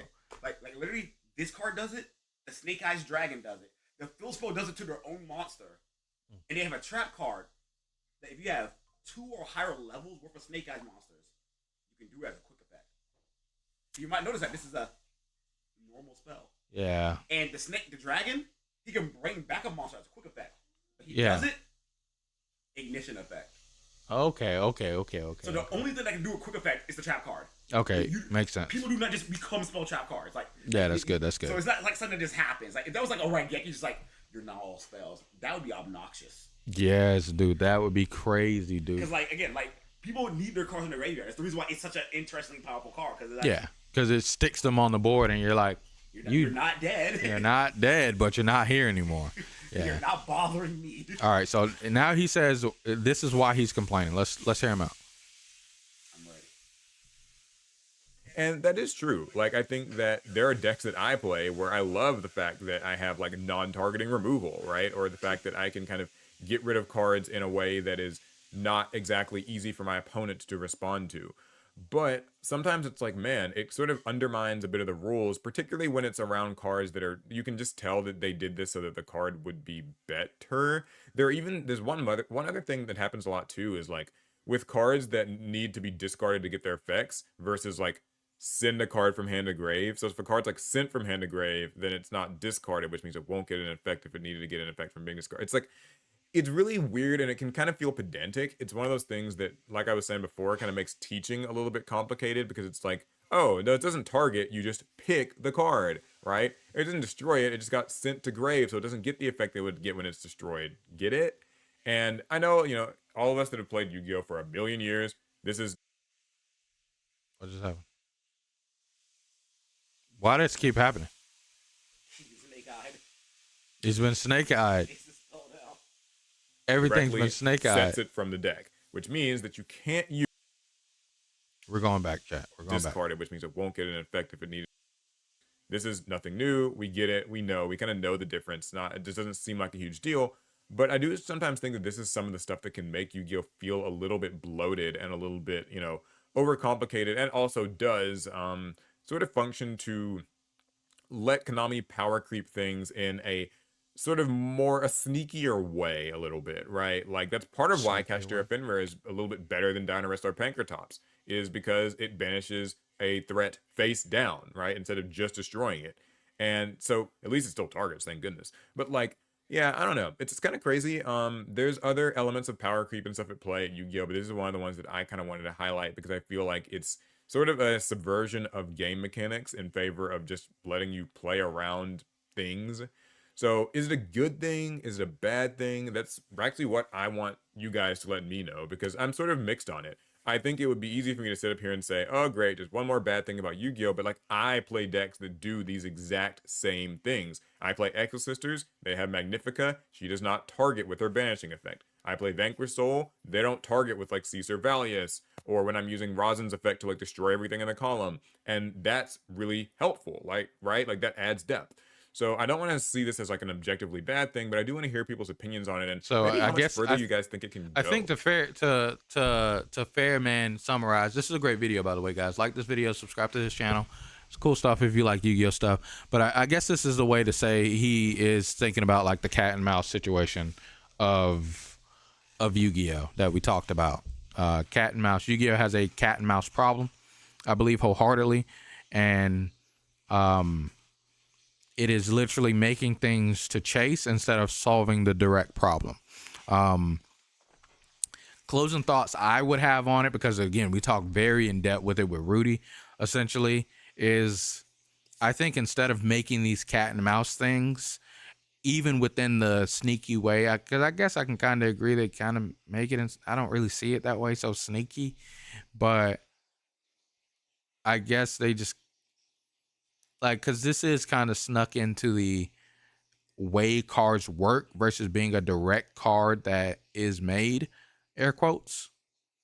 No, it's just I'm just trying to make it make sense when it really doesn't. But it is something that Yu-Gi-Oh is doing to counteract a problem that they've obviously printed, and they know they've made a problem, but they just make a card to try to solve that problem instead of outright banning the problem and not doing it again. But they continue to do it over and over and over again in Yu-Gi-Oh. So I think it's just a design flaw of Yu-Gi-Oh, but there's still fun to be had in the game, even though I'm sitting here complaining about it. I don't think Yu-Gi-Oh is a terrible game because of it. Do I wish they did this better? Absolutely. I wish they fixed this. So, yeah, what are your thoughts? That's what I'm going to ask next. What are your thoughts on it? Look, so everyone knows that in a perfect world, I always say the hand traps, we wouldn't need them. Especially as I play decks that can't afford to play them. You know, bad decks. And there are a lot of worse decks that just don't get to play the game because they exist. Let's finish this. Let me finish this. And like, there's like a lot of problems that you have in Yu-Gi-Oh because like you have to play around, you know, the hand traps and the way that they have to evolve cards to beat other cards. Yeah. Like, as you heard me say before, like cards like Rescue Ace Turbulence, which set cards directly from deck to the field so they can play around the Ash Blossom innately. Yeah. It's just weird to me because it's like you make this card to stop decks from just doing whatever they want them to do. Then you make cards to just ignore that. Yeah. But I still gotta play this card because like I can't let you do everything you want to do. Yeah. And so it's like it becomes this arms race, but like at the end of the day, that's just supposed to be a card game. Like you know that if your deck loses too much of the Ash Blossom, it won't sell. So you in the day you have to make cards that dance around the Ash Blossom. Not too much. For example, when you play the deck, the easy way to get the Turbulence is through Emergency, which triggers a muscle on your field, then activates effect. You Ash Blossom that card. Yeah. And they sit there, they cry a little bit inside. like legitimately, like they can still get hurt by the Ash Blossom. Yeah. It's just that like they have some way so that you don't auto lose to the card either. Yeah. And I think that's okay. Like even older decks that get dual support, one of the things a lot of dual supports seem to fall apart with is that they get one good card that gets Ash Blossomed. And that one card was their entire salvation, and now they're just dead in the water when they're supposed to be revived, right? They're supposed to be revived, but it's like, no, Ash Blossom doesn't stop you. It's like, well, maybe you should get them 2 starters. Yeah. You know? Yeah. Like, the reality is, like, they can design around the Ash Blossom, right? But it's just the easiest question would just be to ban Ash Blossom so you won't have the problem. Yeah. So that's what stop breaking the rules. Yeah. But the rule only exists because Ash Blossom exists. But Ash Blossom only exists because the other rule of what can one card do has also changed. It's always an arms race. It's a game that's going to have power creep. That's what makes people buy cards. That being stated, it is a phenomenal feature. Ash Blossom has been with for 7 years. Yeah. And she's been holding up strong. Yeah. Like to this day. If not her, it would have been Maxi. If not Maxi, it would have been Effect Veiler, right? Like if they hadn't printed anything, because there have been times, like you said, where Ash Blossom wasn't effective, right? But you still wanted her. She was an okay card. Even when Effect Veiler came out, there was times where it's like, who's playing Effect Veiler in that deck? I'm not playing that card. The card's dead. But then the next meta, we're like, you got 3 Effect Veiler in your deck? Like, so yeah. Like you see, like my favorite personal hand trap is Ghost Bell, Mrs. Don't Touch Your Graveyard. Yeah. And there are metas normally where that card's just doing legitimate nothing. Yeah. And then there's formats like the current format where it's like, I'm gonna link off Flamberge, special summon 2 level 1s from graveyard. Ghost Bell. Oh, they're turning it. That's crazy. That's wild. How could you do them like that? Yeah. And so it's like, wait, hold up. Again, there's a lot of really cool things. Yeah. You can do, knowing that you can play through what your opponent's doing. Yeah. Like cards that break the rules, so that they can keep playing in the modern day format. I'm okay with. It's just that like you don't want to go too far because you just end up with the problem that causes the need these cards to begin with. Mm-hmm. Like I think the biggest testament is that there are cards that we just have not been able to move past. Like I'm happy that there's no better field watch still than like playing down Raigeki. Mm-hmm. Like Lightning Storm tries to be it because it can blow up spell trap cards. Yeah. It has restrictions. You can't have a card on the board. Yep. Raigeki is just still Raigeki. Yep. And I don't want to see the card get power crept still because I like it when I can rely on good cards. Yeah. And not worry about the day when it's like, I'm gonna search a card. I negate this, and you can't search for the rest of your turn. Like I don't need Ash plus draw in one card. Yeah. Right. Yeah. Like we don't need that. Yeah. Yeah. I get where you're coming from So, with that. It's complicated. Like Yeah. it is frustrating seeing, another deck that just plays around innately. Yeah. And especially when they like make it the face of what they're like you should have, right? And it's not like Ash Blossom costs a lot of money. They've made plenty of printings, well enough printings of Ash Blossom. Everybody can have their 3 Ash Blossoms pretty much in a lot of ways. And if you get to a point of where you can't, they're going to print them again. They're going to print her, and you're going to be able to have your Ash Blossoms because they just do that. The last structure deck, wasn't it? The Fire King structure deck had 3 Ash Blossoms in it? Yeah, one. Had 1 Ash Blossom in it. So just buy 3 of those structure decks, okay? You can't get everything, right? Can't just get 3 of, but you can buy your 1 Ash Blossom of structure decks, right? But I think it's just a downside to Yu-Gi-Oh! Of where the unfortunate thing of not being restricted like these mana-based card games in ways, it becomes where everybody is doing the things that stop your opponent from playing the entire game in some sort of fashion or some sort of way. Which is unfortunate, a bit unfortunate. If Ash Blossom was archetype restricted, I think it'd be a bit better.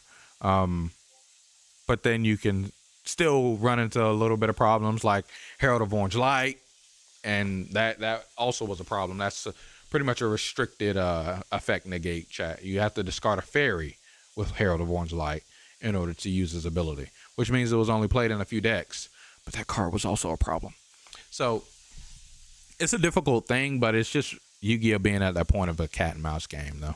So, chat, I really do appreciate you guys. You guys are absolutely awesome. Look, a lot of you guys have come through, said hey, said happy birthday. I really do appreciate it. Look, it is 9:16, chat. I'm going to actually let you guys go pretty early tonight, but I'm gonna hang out with my friends here, have a good time, eat some food, and hang out with them and play some card games and stuff like that. I know I said I play Genshin, the Genshin card game, but we'll probably do that another day, chat. But today's my birthday, chat. I really do appreciate it. Hey, drop a happy birthday in the Discord if you haven't already. Hit the like button on the channel. Share the channel with a friend if you haven't already. You guys have been here with me for 2 whole hours just about. Hit the like button. I love you guys. I will catch you guys maybe tomorrow. Maybe. I don't want to make no promises. You guys know I don't stream on Wednesdays like that. I'm off again tomorrow, but it's my last day off. I kind of just want to chillax. And then, but 100% I'm going to be catching you guys next week. EU and Chronicles came out today. I wanted to play that today, but I got a lot going on today. So we might start that next week if I look at my fundage and it turns up right, okay? EU and Chronicles is 50 doll hairs, and I don't feel like paying 50 doll hairs right now. I just bought No Rest for the Wicked for 35. I'm tight, chat. I'm tight on money. I don't want to spend $50 on EU and Chronicles right now, but I do want to get it because I promised my boy Keenan that I'd be playing Suikoden 2 in a new fashion, and it's on my wish list and on Steam and stuff like that, but I'm just sitting here hovering over it, thinking about it. So if you guys haven't checked out EU and Chronicles, if you like an RPG, if you're feeling like you want to play some type of RPG, I would say check out Eiyuden Chronicles. It just dropped. It's new. It's from a very famous RPG people, stuff like that, and it's really good. It's gonna be really good, hopefully. So I want to review that. I want to talk with my boy Ken. I want to talk with my girl Ash Bash about it and play through the game. But we gotta take our time to get there. But I love you guys. Thank you guys again so much for being here. You guys are absolutely phenomenal. I will catch you guys either tomorrow if I turn on or next week. Be easy, guys. Have yourself a great rest of your week. Thank you guys so much for coming through.